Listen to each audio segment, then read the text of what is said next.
Hi, எல்லோருக்கும் வணக்கம். Welcome back Voice of Galaxy. நம்ம சேனல்ல இப்போ ஒரு நியூ கதை. இது ஒரு திகில் நிறைந்த காதல் கதை. வாங்க கதைக்கு போகலாம். பங்களா மாதிரி ஒரு வீடு. வீட்டின் முன் இயற்கையாக விளையும் காய்கறி தோட்டங்கள். தோட்டத்து முன் காலி இடத்தில் கிரானைட் கல்லாலான கார் நிறுத்துவதற்கென போர்த்திகோ. வீடு முழுவதும் தேக்கு மரத்தாலும் பளிங்கு கல்லாலும் ரம்மியமாக கட்டி வைத்திருந்தார்கள். பூஜை அறையில் அவர்கள் குலதெய்வமான செல்லியம்மனை பூக்களால் அலங்கரித்து படையலுடன் வீடே ஊதுபத்தி ஜவ்வாது சாம்பிராணி மணத்துடன் காயத்ரி மந்திரம் அலைவரிசையில் ஓடிக்கொண்டிருக்க சாரதா ஈரத்தலையில் ஒரு வெள்ளை துணியை இருக்க கட்டிக்கொண்டு தூபாதரனை காட்டிக் கொண்டிருந்தாள். வீட்டினுள் எல்லா ரூமுக்கும் தோட்டத்தின் அழகை ரசித்தபடியே தேவராஜ் தினசரியை திருப்பிக் கொண்டிருந்தவாறு சாரதா என குரல் கொடுக்க அவருடைய தர்ம பத்தினி அவர் குரல் கேட்டதும் ஒரு குவளையில் சூடான கிரீன் டீயை கொண்டு போய் அவரிடம் நீட்டினாள். டீயை டேபிள் மேல் வச்சிட்டு போ சாரதா என அவளை ஏறெடுத்து பார்க்காத தேவராஜ் தினசரியில் மூழ்க சாரதா சலாபித்தபடியே உள்ளே செல்ல முற்படும் போது, சாரதா நீ ஏதோ என்கிட்ட சொல்லணும்னு துடிக்கிற, அத மனம் விட்டு சொன்னால்தானே நான் தெரிஞ்சுக்க முடியும். தன் மனைவியை கையை பிடித்து தன் அருகில் அமர வைத்து அவள் முகத்தை பார்த்து கொண்டிருந்தான் தேவராஜ். அது வந்துங்க என சாரதா இழுக்க, என்ன உன் பிறந்த வீட்டுக்கு போகணும் அவ்வளவுதானே? அவன் மனதை படித்த கணவன் கூறியதை கேட்டு வியப்பாக, என்னங்க என் மனதில் உள்ளதை எப்படி இவ்வளவு கரெக்டா சொல்றீங்க? நான் உளவியல் நிபுணர் விருது வாங்கியிருக்கேன். அதான். அடி போடி, பொம்பளைங்க மனதில் என்ன நினைப்பாங்கன்னு தெரியாதா? ஒண்ணு அவங்க பிறந்த வீட்டுக்கு போகணும்னு நினைப்பாங்க, இல்ல கோயில் ஷாப்பிங். இதை தவிர வேற என்ன நினைக்க போறீங்க? ஆமாங்க, எங்க அப்பாவை பார்த்து 25 வருஷம் ஆகுது. அவரை பார்த்துட்டு என் அண்ணன் மகள் கீர்த்திய நம்ம ராமகிருஷ்ணனுக்கு பெண் கேட்டு முடிவு பண்ணலாம்னு இருக்கேன். நீங்க என்ன சொல்றீங்க? அதுதான் இந்த வீட்டு எஜமான அம்மாவே முடிவெடுத்துட்டீங்களே, நான் என்ன சொல்வது? நீங்க வேணா போங்க, நான் வரல. எனக்கு வேலை அதிகமா இருக்குமா? அடுத்த மாதம் ஓய்வு பெறுவதால் எல்லா வேலையும் முடிச்சு கொடுக்கணும். ஆமாங்க, உங்களுக்கு எப்பதான் வேலை இல்லாம இருக்கு? இந்த வேலை காரணம் காட்டியே என்னையும் 25 வருஷமா போக விடாம பண்ணிட்டீங்க என கோபமாக எந்திரிச்சு போக அவள் கையை பிடித்து தன் பக்கத்தில் அமர வைத்தான் தேவராஜ். சாரு, என்னம்மா பண்றது? என் வேலை அந்த மாதிரி. உண்மையே சொல்லட்டுமா, உன் ஊரை கண்டா எனக்கு பிடிக்கவே பிடிக்காது. அதுதான் நான் கொஞ்சம் சுயநலமா இத்தனை வருஷம் இருந்துட்டேன். இப்போதான் எனக்கு புத்தி வருது, நம் சுயநலத்திற்காக என் அன்பு மனைவி பாசத்தை தடை செஞ்சிருக்கேன்னு. மன்னிச்சிருமா தன் காதை பிடித்து கேட்க, என்னப்பா அம்மா கிட்ட மன்னிப்பு கேட்கிற மாதிரி இருக்கு என குரல் கொடுத்து கொண்டே உடற்பயிற்சி செய்து கொண்டே அங்கு வந்து அவர்கள் அருகில் அமர்ந்தான் ராமகிருஷ்ணன். அதுவாப்பா, உன் அம்மா அவ பிறந்த வீட்டுக்கு போகணும்னு சொல்றா. அது மட்டும் இல்ல, அவள் அண்ணனுடைய பொண்ணு கீர்த்திய உனக்கு கல்யாணம் பண்ணி வைக்கணும்னு சொல்றாப்பா. நானும் இத்தனை வருஷம் உன் அம்மாவை என் கட்டுப்பாட்டிலே வச்சிட்டு இருந்துட்டேன். சுயநலமா? அதுக்குதான் காதை பிடிச்சு மன்னிப்பு கேட்டுக்கொண்டிருக்கிறேன். அம்மா தாராளமா போங்க, யாரு உங்களை தடுத்தா? ஆனா எனக்கு பெண் பார்க்க மட்டும் வேண்டாம். நான் கொஞ்ச நாள் ஜாலியா இருந்துட்டு தான் பிறகு கல்யாணம் செய்து கொள்வேன். டே, உனக்கு வயசு 25 ஆகுது. இப்போ கல்யாணம் பண்ணாம 75 வயசுலயா கல்யாணம் பண்ணிக்குவ?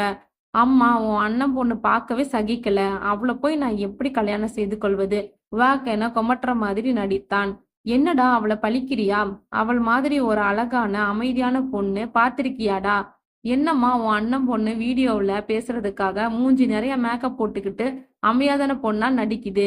அவ குணத்தை நேர்ல போய் பார்த்தாதானே தெரியும். அதுக்குதான் உன்னை கூப்பிடுறேன். அவனை நேர்ல பார்த்துட்டு உன் முடிவை சொல்லு. நாம் நாளைக்கே கச்சேரி பாட்டு கிராமத்துக்கு போறோம். அப்பா, நான் போய் தான் ஆகணுமா என பரிதாபமா பார்வை பார்க்க, வழியே இல்ல மகனே, உன் அம்மா கட்டளையிட்டால் வெற்றிகரமா போய் வா. ஒரு ரகசியம் காதை கொண்டா என சொல்ல ராமகிருஷ்ணனும் தன் அப்பாவிடம் காதை நீட்ட, அந்த கிராமத்திற்கு நான் ஏன் வரமாட்டேன்னு தெரியுமா? அந்த கிராமத்தில் மோகினி பிசாசு உலாவுதான். அந்த மோகினி பிசாசு சாயந்தரம் 6 மணிக்கு மேல் வீட்டை விட்டு வெளியே வரும் ஆம்பளைங்களை பிடித்து கொண்டு போய் சுடுகாட்டிற்கு கொண்டு குடும்பம் நடத்துமாம். அதனாலதான் மகனே, நீயே விடல பையன். அந்த ஊருக்கு போனா இங்க சுத்திட்டு வர்ற மாதிரி சுத்திட்டு வந்தேன்னா உன் அத்தை பொண்ணுக்கு பதிலா மோகினி பிசாசு உனக்கு பொண்டாட்டியா வச்சிரும் என எச்சரித்து விட்டு சென்றார். இதை கேட்டு தன் தொண்டைக்குழியில் எச்சிலி முழங்கியபடியே பயந்த மாதிரி உட்கார்ந்து கொண்டிருக்க, டே என்னடா, நாளைக்கு ஊருக்கு போலாம் தானே? அவன் மனதில், அங்க 2 பிசாசுகள் இருக்கும். இந்த 2 பிசாசுகளும் சமாளிக்கிறதே கஷ்டம். இதில் 3ஆவதா மோகினி பிசாசு வேறையா? போகலன்னா இந்த அம்மா அழுதே ஒரு வழி பண்ணிடுவாங்க. சரி போவோம். அம்மா ஆசைப்பட்ட ஒரே விஷயம் இதுதான். மோகினி பிசாசே ரெடியா இருந்துக்கோ, நான் உனக்கு புருஷனாக போறேன், சாரி உனக்கு யமனாக போறேன். மனதில் நினைத்து கொண்டிருந்தவனை சாரதா உலுப்பி, என்னடா போகலாம் தானே? போலாமா? சரி 2 பேரும் குளித்து விட்டு வாங்க, டிஃபனை எடுத்து வைக்கிறேன். சரி தாயே, போங்க, உங்க பின்னாடியே வருகிறோம். சாரதா முன் செல்ல இவர்கள் இருவரும் பின்தொடர்ந்து குளியலறைக்கு சென்று தங்களை சுத்தம் படுத்திக் கொண்டு டைனிங் டேபிளில் அமர சாரதா அவர்களுக்கு டிஃபன் எடுத்து வச்சிட்டு ராமுக்கு ஊட்டி விட்டு கொண்டிருந்தாள். தேவராஜ், என்னம்மா அவன் குழந்தையா ஊட்டி விடுறதுக்கு? சாரதா, எனக்கு அவன் குழந்தைதாங்க, நீங்க சாப்பிட்டுருக்கன்னு. தேவராஜ் மனதில், சாரதா இந்த பாசம் என்னுள் உறைந்திருக்கும் உண்மை தெரிகிற வரைக்கும் தான் என அவர்களை பார்த்தபடி சாப்பிட்டு முடித்தவன் தன் அலுவலகத்துக்கு செல்ல ராம் தன் நண்பர்களை பார்க்க சென்று விட்டான். சாரதாவும் இவர்கள் போன பின்பு அவளும் சாப்பிட்டு முடித்துவிட்டு தான் வளர்க்கும் தோட்டத்தை பராமரிக்க சென்று விட்டாள். கீர்த்திக்கும் ஸ்வேதாவுக்கும் கல்லூரி விடுமுறை விட்டிருந்தாங்க. இந்த விடுமுறையை எப்படி கழிப்பது என்று சிந்தனை செய்தவர்கள் ஸ்வேதா ஒரு யோசனை சொல்ல அதன்படி இருவரும் தன் தாத்தாவுக்கு பக்கத்து தோப்பான முத்துக்கவுண்டர் மாந்தோப்புக்கு யாருக்கும் தெரியாமல் திருட்டுத்தனமாக சென்று அங்குள்ள இனிப்பும் புளிப்பும் கலந்த மாமரத்தில் தன் தாவணை பாவடையை தன் தொடைக்கு மேலே உள்பாவடை தெரியும் அளவுக்கு சொருகி கொண்டு கீர்த்தி மடமடவென மாங்காய் மரத்து மேல் ஏறி மாங்காய்களை பறித்து போட்டு கொண்டிருந்தாள். மரத்தடியில் காத்திருக்கும் தன் தங்கை ஸ்வேதாவுக்கும் ஸ்வேதா பறித்து போட்ட மாங்காய்களை தன் வாயில் கொறித்தபடியே, அக்கா, திருட்டு மாங்காய் எத்தனை ருசியா இருக்கு தெரியுமா? வாவ், இந்த மாதிரி மாங்காய்களை நான் சாப்பிட்டதே இல்ல, அவ்வளவு சுவை என மாங்காயை கொறித்தபடியே பேசிக் கொண்டிருந்தாள். மரத்து மேல் இருக்கும் தன் அக்காவிடம், கீர்த்தி, இந்த அடி உனக்கு திருட்டு மாங்காய் ருசியாதான் இருக்கும், மரத்துல மேல ஏறி பாரு, அப்போதான் தெரியும். பறித்து போட்ட மாங்காய் அப்புறமா கொறிப்போம், மாங்காய் போதுமாடி, நான் கீழே இறங்கிடவா? ஸ்வேதா, அக்கா போதாது, இன்னும் பறித்து போடு, மாங்காய வாயில் வைத்து கொண்டே சொல்ல கீர்த்தி, இன்னும் எவ்வளவு தாண்டி பறித்து போடுற? சுபா, முடியலடி சாமின்னு நொந்தி கொண்டு இருக்க சுவாதி, நீ பறித்து போட்டு இரு, நான் போதும்னா கீழே இறங்கு. கீர்த்தியோ மரத்திலிருந்து மாங்காய்களை பறித்து போட்டு கொண்டிருக்க சுவாதியோ பறித்த மாங்காய்களை மூட்டை கட்டி வச்சிட்டு காற்று வாங்கியபடியே மரத்துக்கு கீழே அமர்ந்து தூங்கி கொண்டிருப்பதை கீர்த்தி மரத்து மேலிருந்து பார்த்து விட்டு தொபார் என்று கீழே குதிக்கும் சத்தத்தை கேட்டு சுவாதி, ஐயோ, பட்டப்பகலே மோகினி பிசாசு வந்துருச்சே, என காப்பாத்துங்க என கத்தினாள். அவள் வாயை பொத்தி, நான் தாண்டி உன் அக்கா, என்னடி பண்ணி வச்சிருக்க? ஸ்வேதாவும் பார்த்தா தெரியல, மாங்காய மூட்டை கட்டி வச்சுட்டு தூங்கி கொண்டிருந்தேன். கீர்த்தி தன் தங்கை காதை பிடித்து திருகி, நீ என்ன சொன்ன? சாப்பிட்றதுக்கு ஒரு மாங்காயில பருத்து போட்டால் போதுன்னு சொல்லிட்டு இப்போ ஒரு மூட்டையே கட்டி வச்சிருக்கியேடி. மாங்காய் தோப்புக்காரன் பார்த்தா அவ்வளவுதான் நம் கதி. இந்த தோப்புக்காரனுக்கும் நம் தாத்தாவுக்கும் முன்பகை வேற. அந்த மூட்டையை இங்கே வச்சு விட்டு வா, போகலாம். அவர் வர்றதுக்குள்ள நம்ம ஓடி போயிடலாம் என அவள் கையை இழுத்து கொண்டு போகையில் அவர்கள் முன்னாடி மாங்காய் தோப்புக்காரன் முத்துக்கவுண்டர் பையன் வீரகவுண்டர் வந்து நின்றான். இவர்கள் இருவரும் திகைத்து போய் நின்றனர். வீரகவுண்டர், என்ன ராஜகிருஷ்ணன் பேத்திகளுக்கு என் மாந்தோப்பு மேல கொள்ள ஆசை போல என இரு பொருளாக கூறுவதை கேட்டு கீர்த்தி, எங்களுக்கு கொள்ளை ஆசையெல்லாம் இல்ல, உங்க மாங்காய் சுவையா இருக்குமேனு ஒரு மாங்காயை பறித்து சாப்பிட வந்தோம். இவதான் விளையாட்டா ஒரு மூட்டை மாங்காய கட்டி வச்சிட்டா. வாடி, நம் மீது வாடை காற்று வீசுகிறது, இந்த வாடை காற்றில் இருந்தால் உடம்புக்கு நல்லதல்ல. இவளும் மறைப்பொருள் கூறி அவள் தங்கையை அங்கிருந்து இழுத்து செல்லும் போது வீரகவுண்டர், கண்ணுங்களா, நீங்க ஒரு மூட்டை மாங்காய தோப்பிலிருந்து உங்களுக்கு தர்றேன், இந்த வீராவை கட்டிக்கிறேன்னு சொல்லிட்டு போ கீர்த்தி. அவனை மலிமறுத்து நின்றான். கீர்த்தி, நாங்க தெரியாதனமா வந்துட்டோம், மன்னிச்சிடுங்க. வாடி, வாடை காற்று பலமா வீச ஆரம்பிச்சிருச்சு, இங்கிருந்து வெரசா போறதுதான் நல்லது. இருவரும் அங்கிருந்து ஓட்டமாக ஓடி தன் வீட்டை அடைந்தனர். ராஜகிருஷ்ணன் இவர்கள் மூச்செடுத்து வருவதை கண்டு, எங்க போய் ஊர் சித்திட்டு வரீங்க, இத்தனை மணி நேரமா அவர்களை அதட்டி கேள்வி கேட்க இருவரும் தாத்தா என இழுக்க ராஜகிருஷ்ணன், யானை வரும் பின்னே மணியோசை வரும் முன்னே என்பது போல உங்கள் கூட்டு எனக்கு வந்து சேர்ந்து விட்டது. 2 பேரும் 50 தோப்புக்கரணம் போட்டுட்டு உள்ளே போங்க என கட்டளையிட்டாள். கீர்த்தியும் ஸ்வேதாவும், தாத்தா 50 தோப்புக்கரணம் போட்டே ஆகணுமா, எங்களை மன்னிச்சு விட்டுறக்கூடாதா என தன் தாத்தாவை பார்த்து அப்பாவி தனத்துடன் முகத்தை வைத்து கேட்க, இந்த வேலையெல்லாம் வேண்டாம், தோப்பு காரணம் போட்டுதான் உள்ளே போகணும், இல்லை இப்படியே இரவு முழுவதும் வாசலிலே இருக்க வேண்டியதுதான்.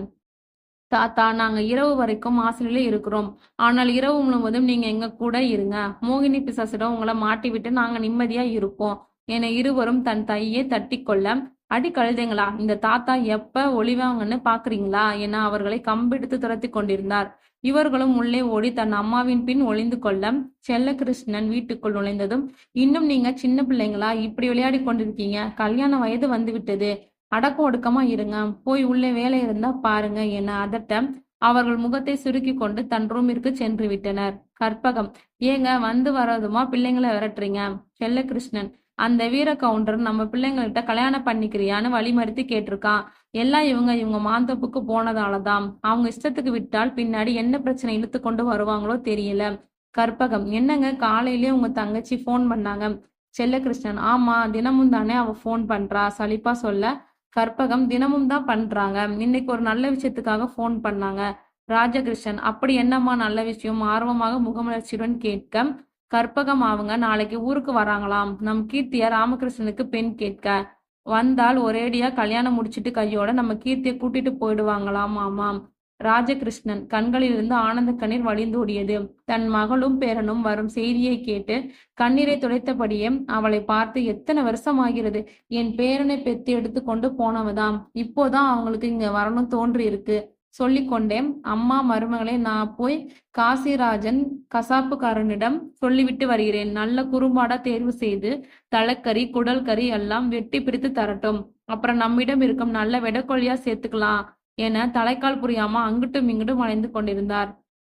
செல்லகிருஷ்ணன் மனதில் ஒருவித மனப்பூரிப்பு ஏற்பட்டது.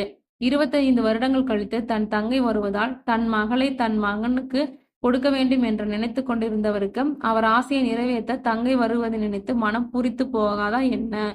நங்கை அவளோ இச்செய்தியை கேட்டு மனம் களிப்புடன் நாணத்துடன் முகமெல்லாம் சிவந்து போனது.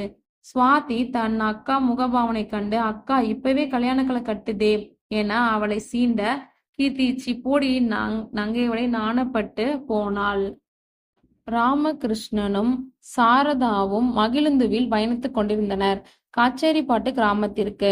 மகிழுந்து ஓட்டியபடி ராம், அம்மா, அந்த ஊரில் ஏதோ மோகினி பிசாசு நடமாடுவதாக கேள்விப்பட்டேனே, நீ சிறு வயது இருக்கும்போது கூட இந்த மோகினி பிசாசு நடமாடுச்சாமா? தன் அம்மாவிடம் வினாவிக் கொண்டு இருந்தான். சாரதா, ராம், அந்த ஊரில் மோகினி பிசாசு இல்லை, பேயும் இல்லை, அந்த கிராம மக்கள் கொண்டிருக்கும் மூட நம்பிக்கை. படித்தவன் நீயே, இதை நம்புறியடா? யாரு, உன் அப்பா உன்னிடம் இந்த ரகசியமா இந்த விஷயத்த சொன்னாரா? ராமகிருஷ்ணன், ஆமாமாம், எந்த மோகினி பிசாசு இருந்தாலும் என்ன ஏதும் பண்ண முடியாது, நான் மோகினியை ஆட்டி படைப்பவன் வசனத்தை கூறியபடி தன் காலரை தூக்கி விட்டான் ஸ்டைலாக. சாரதா, டேய், நீ காலரை தூக்கி விட்டது போதும், நேரா பார்த்து வண்டி ஓட்டுடா தன் மகனை திட்டம். ராமகிருஷ்ணன், சரி தாயே என சிரித்து சிறிது நேரம் அமைதியாக வண்டி ஓட்டியவன், உன் அண்ணன் பொண்ணு இப்ப என்ன பண்றான்னு அடுத்த கேள்வியை தொடர்ந்தான். சாரதா, ஏன்டா அவளை பத்தி கேட்கிற இப்போ? ராமகிருஷ்ணன், சும்மா தெரிஞ்சுக்கலாம் தான். சாரதா, அவள் பிஎஸ்சி ஜேர்னலிசம் படிக்கிறாடா, மதுரை யூனிவர்சிட்டியில. ராமகிருஷ்ணன், அவ மன ஓட்டத்தில் அவ ஜேர்னலிசம், நாம வில் கம்யூனிகேஷன் படிப்பு பொருத்தும் சூப்பரா இருக்கும், ஆனால் இந்த நிறம் உயரம் குணம்தான் பொருத்தி பார்க்கணும், எப்படியும் அங்க போய் பொருத்தி பார்த்துக்கலாம் என தனக்குள் பேசி கொண்டு வந்தவனை சாரதா, என்னடா தானா பேசிட்டு வர்ற? ராமகிருஷ்ணன், அந்த மோகினி பிசாசு எப்படி இருக்குமோன்னு கற்பனை பண்ணி பார்த்தேம்மா பதிலுக்கு சொல்ல. சாரதா, நீ கற்பனை பண்ணா மோகினி பிசாசு யாருன்னு தெரியும், இன்னும் கொஞ்ச நேரத்துல அந்த மோகினி வீட்டுக்கு போயிடுவோம், கற்பனை பார்த்தவள நேரில் பார்த்து அசடு வலி. ராமகிருஷ்ணன், உன் பையன் பொண்ணுங்களை பார்த்ததும் அசடு வளைகிற ஆளுன்னு நினைச்சியா? என் பின்னாடி எத்தனை பொண்ணுங்க சுத்தினாங்க தெரியுமா? நீ வந்து என் காலேஜ்ல விசாரிச்சு பார்த்தால்தான் தெரியும், உன் மகன் எவ்வளவு நல்லவன் அழகானவன் என்று தன்னை பத்தி புகழ்ந்து கொண்டு இருந்தான். சாரதா, தெரியும் தெரியும்டா, நீ பொண்ணுங்க கிட்ட லவ் ப்ரப்போஸ் பண்ணி அடி வாங்கியதெல்லாம் உன் உயிர் தோழன் விவேக் புட்டு புட்டு வைத்து விட்டான். ராமகிருஷ்ணன், அந்த கோல்முடி சொல்லிட்டானா? டே விவேக், என் பேரை இப்படி டேமேஜ் பண்ணி வச்சிருக்கியே, இருடா, உன்னை ஊர்ல வந்து உன் மூக்க உடைக்கல. என் பேர் ராமகிருஷ்ணன் இல்ல சொல்லி கொண்டு இருக்கும் போதே, மச்சி உன் பேரை மாத்திக்கியாடா என பின்சீட்டிலிருந்து ஒரு குரல் வந்தது. குரல் வந்த பக்கம் திரும்பி பார்க்க, சற்று முன் மூக்கை உடைப்பேன் சொல்லி வந்த ராமகிருஷ்ணன் உயிர் தோழன் விவேக் தான். ராமகிருஷ்ணன், டேய், நீ எப்படிடா இந்த வண்டியில ஏறுன ஆச்சரியமா கேட்டான். நீ மோகினி பிசாசு பார்க்க போறேன்னு சொன்னாங்க, அதான் உனக்கே தெரியாம பின் வண்டியில ஏறிட்டேன், உனக்கு சர்ப்ரைஸ் தரலான்னு மச்சி. எப்படி? தன் சட்டை காலரை தூக்கி விட்டான். ராமகிருஷ்ணன், ஏன்டா என் அம்மா கிட்ட என் பேரை டேமேஜ் பண்ண? உன்னை என்ன பண்றேன்னு முன்சீட்டில் அமர்ந்து கொண்டே தன் கையை அவன் பக்கம் நீட்டி அவன் சட்டையை பிடித்து வம்பிழுத்து கொண்டிருந்தான். சாரதா, ராம், அவனை விடு, நான் தான் அவனை வர சொன்னேன், விவேக்கும் நீயும் பிரிந்திருக்க மாட்டீங்களே, அதனாலதான். மகிழ்ந்து சிறிது நேரம் நின்று கொண்டு இருந்தது. விவேக், மச்சி, நீ என்னை விட்டுட்டு எப்படிடா பிரிந்து போக நினைச்ச? உன்னை விட்டு நான் பிரிய மாட்டேனே. சிறு வயது பையன் போல் கட்டை விரலை ஆட்டிக்கொண்டு இருந்தான். ராம் அவனை பார்த்து முறைக்க, சாரதா போதும்டா அவனை பார்த்து முறைத்தது. வண்டியை எடுன்னு கட்டளையிட, ராமகிருஷ்ணன் வாடகைக்காரை விட்டு கீழே இறங்குவதில் அப்போ உன் மூக்கை உடைக்கிறேன் என மகிழுந்து ஓட்டி சென்று கொண்டிருந்தான் காச்சேரிப்பட்டு கிராமத்திற்கு. ஒரு செங்குத்து பலகையில் மஞ்சள் வண்ணம் தீட்டிய கருப்பு வண்ணத்தில் காச்சேரிப்பாட்டு கிராமம் உங்களை அன்புடன் வரவேற்கிறது என எழுதியிருந்தது. இவர்கள் மகிழ்ந்து அந்த பலகைக்கு நேராக வரும்போது ஒருவித சுழல் காற்று அவர்கள் கார் முன்னாடி அதிபயங்கரமாக சுழன்று கொண்டிருந்தது. ஒரு பெரிய பருந்து அந்த பலகை மேல் வந்து உட்கார்ந்து கொண்டு ஈனஸ்வரம் எழுப்பு கொண்டிருந்தது. தூரத்தில் நரை ஊளையிட்டு கொண்டிருந்தது. இதனையெல்லாம் கடந்து சென்ற மகிழுந்தே ஒரு கரிய நிறம் உள்ள ஆடை உடுத்திய பெண் தலைவிரி கோலத்துடன் ஹா என்ற அதிபயங்கரமாக சிரித்தபடியே, வந்துட்டியா, உனக்காக தான் நான் பல வருடங்களாக இக்கிராமத்தில் காத்திருக்கிறேன் என சொல்லி சிரித்த பெண் திடீரென்று மாயமாக மறைந்து போனாள். ராமகிருஷ்ணனுக்கு இந்த காச்சேரிப்பாட்டு கிராமத்தில் நுழைந்தவுடன் ஒருவித பூர்வீக பந்த உணர்வு ஏற்பட்ட மாதிரியும் தன்னை யாரோ கூப்பிடுற மாதிரியும் உணர்ந்தவன் வண்டியை கட்டுப்பாட்டில்லாமல் ஓட்டி சென்று ஒரு மரத்து மேல் மோதினான். மகிழுந்துவில் இருப்பவர்கள் மயக்க நிலையில் சென்றார்கள். மயக்கம் அடைந்த ராம் அருகில் அமர்ந்த அந்த மோகினி அவன் உடலை தொட, அதனால் தொட முடியாமல் அவன் உடலுக்குள் தன் கையை போய் வந்தது. ஆனால் அவனால் தொட முடியவில்லை என்ற ஏக்கத்தில் ஓலமிட்டபடியே அழுது கொண்டிருந்தது மோகினி பிசாசு. வீர கவுண்டர் அவ்வழியாக வந்தவன் மரத்தில் மோதி நிற்கும் மகிழுந்துவை கண்டு திடுக்கிட மகிழுந்து கதவை திறந்து பார்த்தான். இவர்கள் மூவரும் மயக்க நிலையில் இருந்ததைக் கண்டு அவர்களை தொட்டு உசுப்பியவன் அவர்கள் அசைவில்லாததைக் கண்டு ஓடிப்போய் தன் பண்ணையில் வேலை பார்க்கும் ஆட்களை கூட்டி வந்தான். பண்ணை ஆட்கள் வருவதை பார்த்து அந்த கரிய நிற ஆடை அணிந்த பெண் மறைந்து போனது. வீர கவுண்டரும் பண்ணை ஆட்களும் அவர்களை மயக்கத்திலிருந்து தெளிவடை வைத்து எங்கிருந்து வந்தார்கள் என விசாரித்து ராஜகிருஷ்ணன் வீட்டுக்கு கொண்டு போய் விட்டனர். கூடவும் வீர கவுண்டரும் சென்றான். பண்ணை ஆட்கள் ராஜகிருஷ்ணன் அவர்களை கூப்பிட அவர்கள் வெளியே வந்து பார்க்க வீரகவுண்டருடன் இவர்கள் இருப்பதைக் கண்டு ராஜகிருஷ்ணன் குடும்பம் பதறி போனார்கள். செல்லகிருஷ்ணன் தங்கச்சி இந்த வீரகவுண்டருடன் வந்திருக்க தலையில் என்னம்மா காயம், என்ன நடந்தது தன் தங்கையிடம் தீவிரமாக விசாரித்து கொண்டிருக்க, சாரதா, அண்ணா, நாங்க இந்த கிராம எல்லைக்குள் நுழைந்ததும் நாங்க வந்த கார் கட்டுப்பாட்டை இழந்து மரத்து மேல் மோதி நின்றது. இந்த தம்பியும் சில ஆட்களும் வந்து எங்களுக்கு முதலுதவி செய்து இங்கே கூட்டி வந்தார்கள்னா. செல்லகிருஷ்ணன், மிக்க நன்றி, என் தங்கை குடும்பத்தை காப்பியிருக்கு. அம்மா வாமா, உள்ள போய் பேசிக்கலாம். மாரிமுத்து, இவர்களுடைய பொருட்களை எல்லாம் எடுத்துட்டு வந்து உள்ளே வைடா, அதிகாரமாக பணித்தார். மாரிமுத்து, சரிங்க முதலாளி. வீர கவுண்டர் அங்கிருந்து கிளம்பும் போது ராமகிருஷ்ணன், தேங்க்ஸ் ப்ரோ, என் பெயர் ராமகிருஷ்ணன், உங்க பெயர் என்ன ப்ரோ? தன்னை அறிமுகப்படுத்திக் கொள்ள வீரகவுண்டர், என் பெயர் வீரகவுண்டர் தம்பி. இருவரும் அறிமுகமானார்கள் ஒருத்தருக்கு ஒருத்தர். இன்னொரு நபர் வந்து, என்ன மறந்துட்டிய நண்பா? ப்ரோ, இவன் என் உயிர் தோழன் விவேக். விவேக், ஹாய் சார் என அவன் கைகளை குலுக்கி அறிமுகமானார்கள்.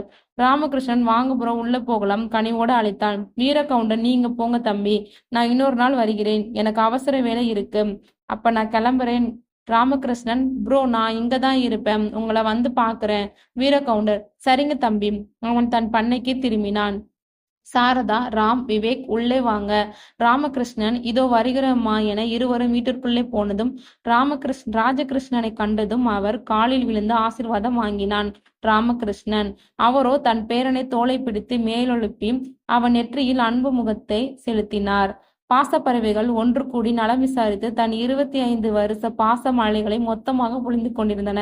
சுவாதி, அத்தை, உங்களுக்கு ஒரு மகன் தானே? சாரதா, எனக்கு ஒரு மகன் தான்.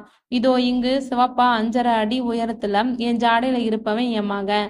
மாநிலக்கரல்ல 5.25 சென்டிமீட்டர்ல இருப்பவன் அவன் தோழன், பேர் விவேக். 2 பேரும் இணைப்பிரியாத நண்பர்கள்.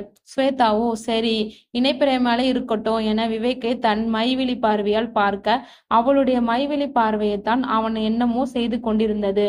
கற்பகம், அண்ணி, அண்ணா வரலையா? சாரதா, இல்ல அண்ணி, அவருக்கு வேலை அதிகமா இருக்குதாம், எல்லாம் முடிச்சிட்டு வரேன்னு சொல்லியிருக்காரு. செல்லகிருஷ்ணன், என்னைக்குமா உன் புருஷன் இந்த ஊருக்கு வந்திருக்கிறாரு? உன்னை கல்யாணம் செய்து கொள்ள வந்தது, அப்புறம் நீ பிரசவ வலி பிடிச்சு ஆஸ்பத்திரியில சேர்த்திருக்கும் போது வந்ததுதான் நீங்கள். அதுக்கப்புறம் இந்த ஊர் பக்கம் வரதையே நிறுத்திட்டீங்க. எங்களை பார்க்கலனாலும் பரவாயில்ல, உன்னை பெத்தவர் எப்படி இருக்காங்களோ வந்து பார்க்க உனக்கு தோணலைதானம்மா சொல்லி வருத்தப்பட்டு கொண்டிருக்க சாரதா, எனக்கு மட்டும் பிறந்த வீட்டு மேல் பாசம் இல்லாம இல்லைன்னு, அவர் வராமல் நான் தனியா வரக்கூடாதுதான் வரலன்னு, என்னை மன்னிச்சிருங்க. அப்பா என்ன மன்னிச்சிருப்பாம் என அப்பா கையை பிடித்து கண்ணீர் துளியுடன் மன்னிப்பு கேட்டுக்கொண்டிருந்தாள் இந்த வீட்டு மகள். ராஜகிருஷ்ணன், எதுக்குமா மன்னிப்பு? என் மகள் என்னை அவ மனதுக்குள் நினைச்சிட்டு தான் இருந்திருப்பான்னு தெரியும். அதுதான் இப்போ வீடியோ போனில் என் முகத்தை ஒரு நாளைக்கு 10 வாட்டி பார்த்து நலம் விசாரிக்கியே, இதுக்கு போதாவது சரி. இப்படியே பேசிட்டு இருக்கலாம்னு அம்மா கற்பகம், இவங்களுக்கு வெந்நீர் வச்சு கொடு, குளித்து விட்டு விருந்து சாப்பிடட்டும், நான் போய் என் கையால இலையை அறுத்துட்டு வருகிறேன் அண்ண அந்த முதியவர் வாழைத்தோப்புக்கு போனார் கையில் கத்தியுடன். சாரதாம், அண்ணி எங்க?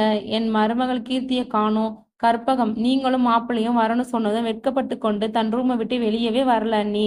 சாரதா, அப்படியா, கூப்பிடுங்க அவளை. கற்பகம், கீர்த்தி வெளியே வாமா, யாரு வந்திருக்காங்கன்னு பாரு, அவங்கள கூப்பிடு. கீர்த்தி வெட்கப்பட்டு கொண்டே வந்து நின்று தன் காலால் கோலம் போட்டு கொண்டிருந்தாள், தலை குனிந்தபடியே.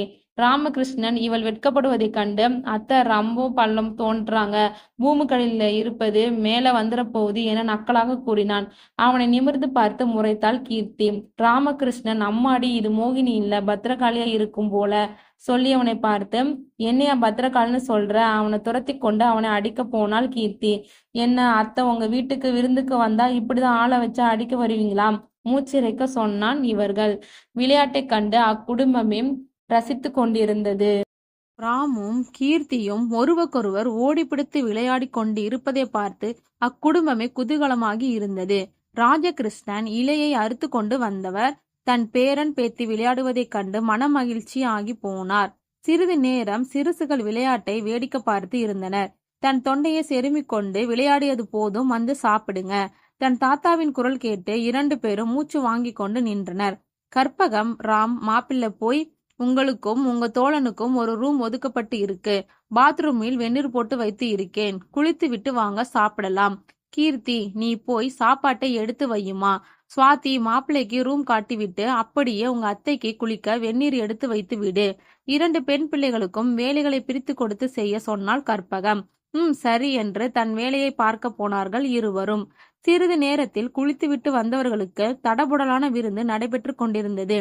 விருந்து முடித்தவர்கள் எல்லோரும் ஒன்று கூடி மகிழ்ச்சியாக பேசிக்கொண்டு இருந்தனர். விவேக் ராம் காதில், டேய் வாடா, எங்கேயாவது வெளியில போயிட்டு வரலாம், இங்கே எத்தனை நேரம் உட்கார்ந்து இருப்பது? ராம், சரி போகலாம், கொஞ்ச நேரம் பொருடாம், ரொம்ப வருஷம் சேராத குடும்பம் சேர்ந்து இருக்கு, அவர்கள் கூட சிறிது நேரம் பேசிவிட்டு போகலாம். ராஜகிருஷ்ணன், என்ன தம்பி ரகசியம் பேசுறீங்க? விவேக்க பார்த்து கூற, ராம், அது ஒண்ணுமில்ல தாத்தா, வெளியில் போயிட்டு வரலாம்னு சொல்றான், போர் அடிக்குதாம். கற்பகம், இப்போதான் வந்து இருக்கீங்க, இன்னைக்கு முழுதும் ஓய்வு எடுத்து நாளைக்கு போங்களேன், பயணம் செய்ததில் களைப்பாய் இருக்காதா?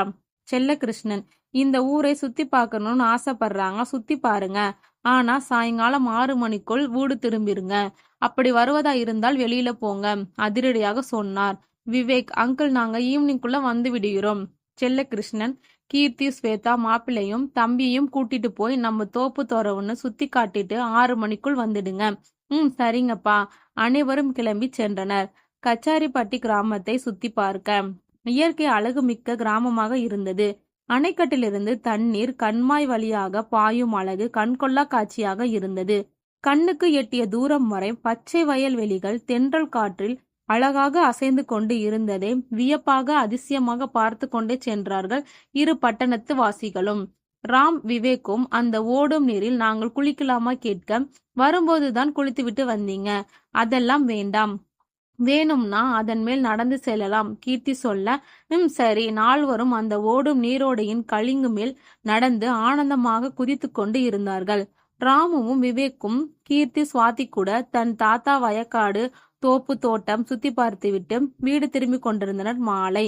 முத்தையன், செவலத்தையன் கணவன் மனைவிகள் வெளியூருக்கு வேலைக்கு போயிட்டு கடைசி பஸ்ஸில் வந்து கொண்டு இறங்கினர்.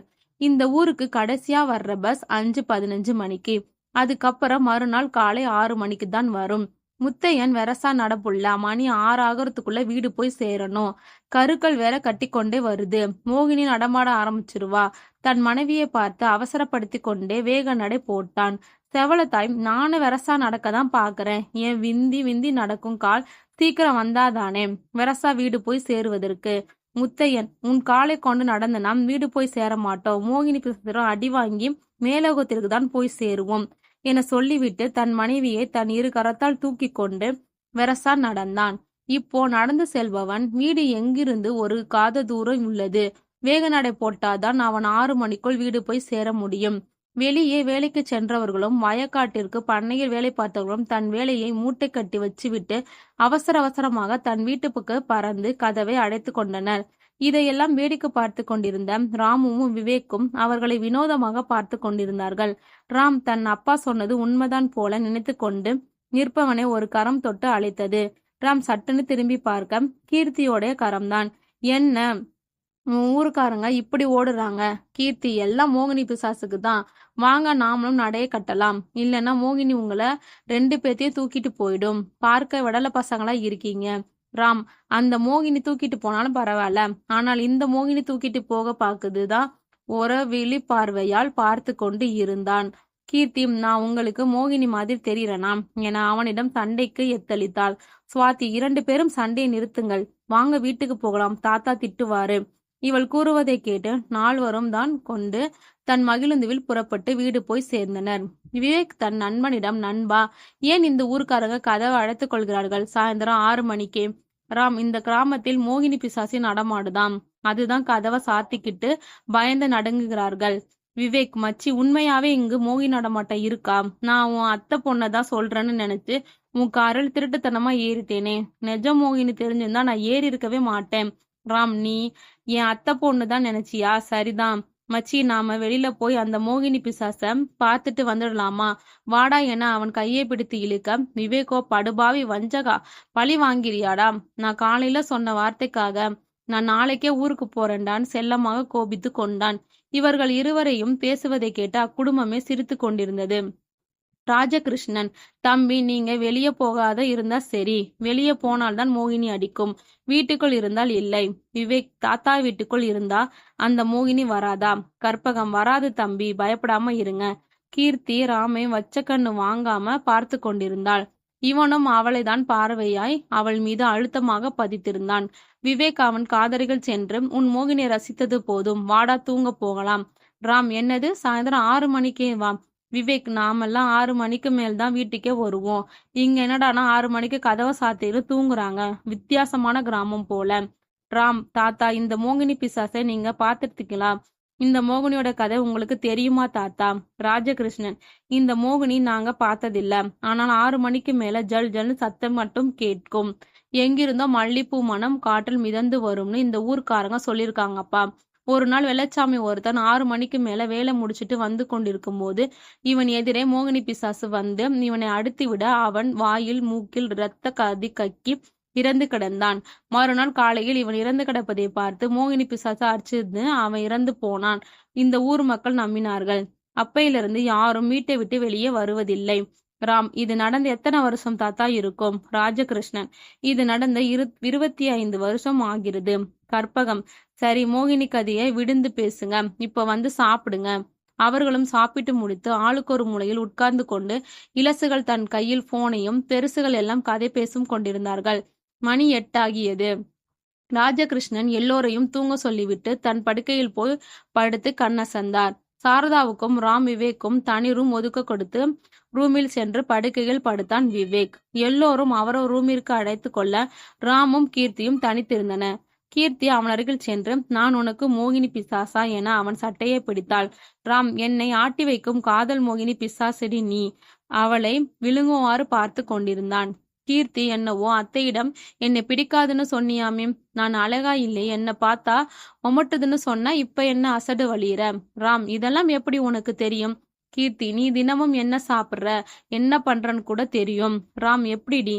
கீர்த்தி, நான் ஜெர்னலிஸ்ட். ராம், ஓ, அதுதான் என்னை பத்தி நியூஸ் சேகரிக்கிறியா? என் அருமை மோகினியே என அவளை நெருங்கி அவள் கன்னத்தில் கேசம் படர்ந்திருக்க அதை ஒதுக்கிவிட்டு குட் நைட் மோகினி சொல்லிவிட்டு தன் ரூமிற்கு படுக்கையில் மல்லாந்தான். கீர்த்தியோ இவன் செய்கையை கண்டு வெட்கப்பட்டு கொண்டு தன் ரூமிற்கு போய் படுக்கையில் சாய்ந்தாள், தன்னவளின் நினைவுகளோடு. இரவு 12 மணி ஆகியிருந்தது. நிதப்சமான நேரம். ஜல் ஜல் என சலங்கை ஒலித்தபடியே மல்லிகைப்பூவும் அழுகிய சிதையின் வாடையும் காற்றில் மிதந்து வந்தது. நாய்கள் ஊளையிடும் சப்தமும் ஆந்தை அலறும் சத்தத்துடன் ஒரு பெண் தன் கார்குழலை இடைக்கும் கீழ் விரித்தபடியே கருமை நிற ஆடையில் நடந்து வந்து ராம் ரூம் கதவை தானாக திறக்கப்பட்டு இந்த மோகினி ராமிற்கு அருகில் போய் நின்று, ராம் வா, ராம் வா, உனக்காக தான் நான் 25 வருடமாக காத்து கொண்டிருக்கிறேன். அவன் அருகில் நின்று கொண்டு சொல்லி அழைத்தபடியே அழுது கொண்டிருந்தது. அழுகை சத்தம் கேட்டு ராம் எழுந்து அமர்ந்து, இதோ வருகிறேன். மதி மயங்கி போய் அந்த மோகினி பின்னாடி கால் போன போக்கில் போய்க் கொண்டிருந்தான். மோகினி அவனை அழைத்துச் சென்ற இடம் புதைக்குழி மேடுகளும் மனித சிதைகள் எரிந்து கொண்டிருக்கும் சுடுகாட்டில் வெண்புகை பரவி கொண்டிருந்தது. ராம் அந்த மோகினி மயக்கத்தில் இருந்தான். மோகினி, ராம், இங்குதான் நீ என் உதிரத்தில் பிறந்த. உனக்கு தெரியாது ராம், இந்த விஷயம் தெரிந்த ஆள் என்று சொல்லும்போது ராம் அலறியடித்தபடியே அவன் ரூமில் எந்திரிச்சு உட்கார்ந்து பினாத்தி கொண்டிருந்தான். இவன் பினாத்துவதைக் கண்டு விவேக் எந்திரிச்சு, என்னாச்சுடா ராம், இப்படி கலறி கொண்டிருக்கிற? அந்த விஷயம் தெரிஞ்ச ஆள் யாரு என மறுபடியும் பினாத்தினான். விவேக்கோ அவனுக்கு தண்ணீர் குடிக்க சொல்லி கொடுத்துவிட்டு ஹாலுக்கு வந்து தூங்கி கொண்டிருந்தவர்களை எழுப்பினான்.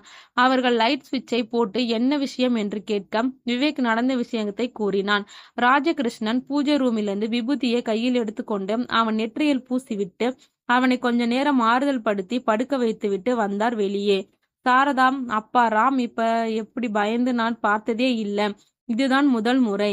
உண்மையாகவே மோகினி பிசாசு இருக்குதாப்பா? ராஜகிருஷ்ணன், அவனுக்கு ஏதோ கெட்ட கனவு வந்திருக்குமா, பயப்படுற மாதிரி நீ போய் தூங்கு.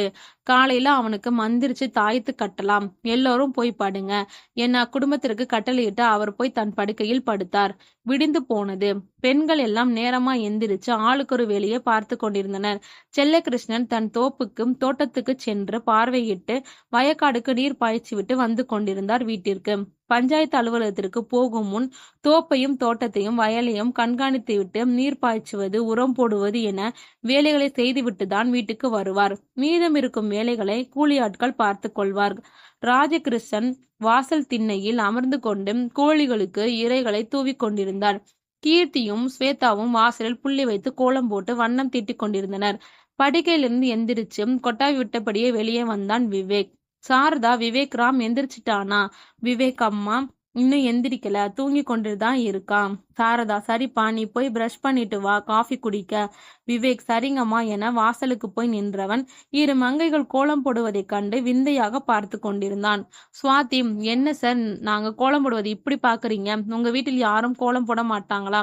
விவேக், எனக்கு தங்கையெல்லாம் இல்லை, அம்மாவும் நானும் தான். என் அம்மா கோலம் போட்டு நான் பார்த்ததில்லை. வீட்டு வேலைக்காரங்க தான் போடுவாங்க. விவேக், நீங்க போட்ட கோலம் சூப்பரா இருக்குங்க. சுவாதி, நன்றிங்க. எங்க என் அத்தை இன்னும் தூங்குறாங்களாம்? விவேக், ஆமா, அவன் நைட்டெல்லாம் என்ன தூங்க விடாம பண்ணிட்டு இப்போ அவன் நல்லா கொரட்டை விட்டு தூங்கி கொண்டிருக்கிறான். சுவாதி இவன் சொல்வதை கேட்டு 32 பல்லும் தெரிகிற மாதிரி சிரித்து கொண்டிருந்தாள். விவேக், ஏன் சிரிக்கிறீங்க? சுவாதி, இல்ல, நீங்க என்ன அவருக்கு பொண்டாட்டியா நைட்டெல்லாம் தூங்க விடாம பண்றதுக்கு? அது நினைச்சுதான் சிரிப்பு வந்தது. கீர்த்தி இவங்க பேசுவதை காதில் வாங்காமல் கோலத்தை போட்டு முடித்துவிட்டு வண்ணப்பொடியை தன் தங்கையிடம் கொடுத்து வண்ணம் திட்ட சொல்லிவிட்டு பூனை மாதிரி ராம் ரூமுக்கு சென்று அவன் மீசையை முறுக்கி விட்டாள். அவனோ நங்கையவன் கையை இறுக பிடித்து தூக்கத்தில் புரண்டு கொண்டிருந்தான். இவள் கை பிடித்த அவன் புரண்டதால் அவன் மேல் சரிய ஆரம்பித்து அவனுடன் இவளும் புரண்டாள். நங்கையவளுக்கோ முதலாக ஒரு ஆணின் வெப்பம் நிறைந்த மூச்சு காற்று தன் மீது பட்டதும் பெண்ணின் உணர்வு வெட்கப்பட்டு கொண்டு வெளியே வந்தது. அந்த ஆணின் வெப்பத்தை இந்த பெண்ணின் வெட்க குளிர்ச்சியால் இவள் அவனுடன் கட்டிலின் முனையில் ஒரு பக்கம் அவனை அணைத்தவாறே படுத்து கொண்டிருந்தாள். ராம் தூக்கத்திலிருந்து எந்திரிச்சு அனு கொட்டாவி விட்டபடியே தன் கண்ணை தேய்த்து கீர்த்தியை பார்க்க, ஏய் என் மாமன் பொண்ணை, நீ எப்படி என் ரூமுக்கு வந்த? கீர்த்தி, பறந்து வந்தேன். நைட்டெல்லாம் தூக்கத்துல அலறி ஊற கூட்ட வேண்டியது, இப்போ கொரட்டை விட்டு தூங்க வேண்டியது. ராம், நான் எப்போ அலறினேன்? நான் தூக்கத்துல அலறவே இல்லையே.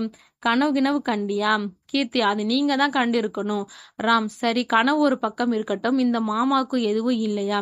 கீர்த்தி, எந்திரிச்சு பல்ல விளக்கிட்டு வாங்க, சூடா காஃபி போட்டு தரேன். ராம், நான் காஃபியை கேட்கல என அவள் கையை பிடித்திருந்தான். வெளியே இருந்து கீர்த்தி, இங்க வந்து ராம் மாப்பிள்ளைக்கும் அவர் நண்பருக்கும் காஃபி கொண்டு போய் கொடுமா என கற்பகம் குரல் கேட்க, கீர்த்தி, இதோ வந்துட்டேமா என அவன் கையை விலக்கிவிட்டு வெளியே ஓடி போனாள் நாணத்துடன். ராம், இப்போ என் கையை விலக்கி விட்டு போற, எப்படியும் வாழ்நாள் முழுவதும் என் கைப்பிடித்துதான் வாழ போற. தனக்குள்ளே பேசிவிட்டு வெளியே வந்து வாசல் பக்கம் உட்கார்ந்தான். விவேக், என்ன மச்சி, எந்திரிச்சிட்டியா? ராம், எந்திரிச்சேன்டா, அடுத்து போட்ட மாதிரி உடம்பெல்லாம் வலிக்குது மச்சி.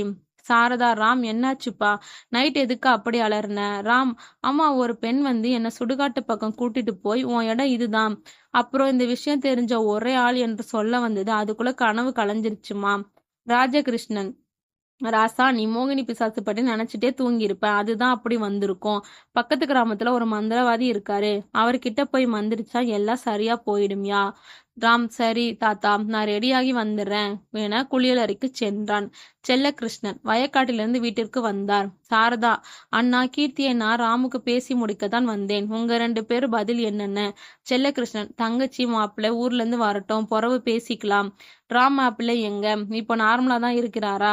சாரதா, ஆம், நார்மலா தான் இருக்கான், ஏதோ கெட்ட கனவு கண்டிருக்கான், அதான் அலர் இருக்கிறான். செல்லகிருஷ்ணன், சரிம்மா, எனக்கு வேலை இருக்கு, நான் போய் பாக்குறேன். சாரதா, சரிங்க அண்ணா.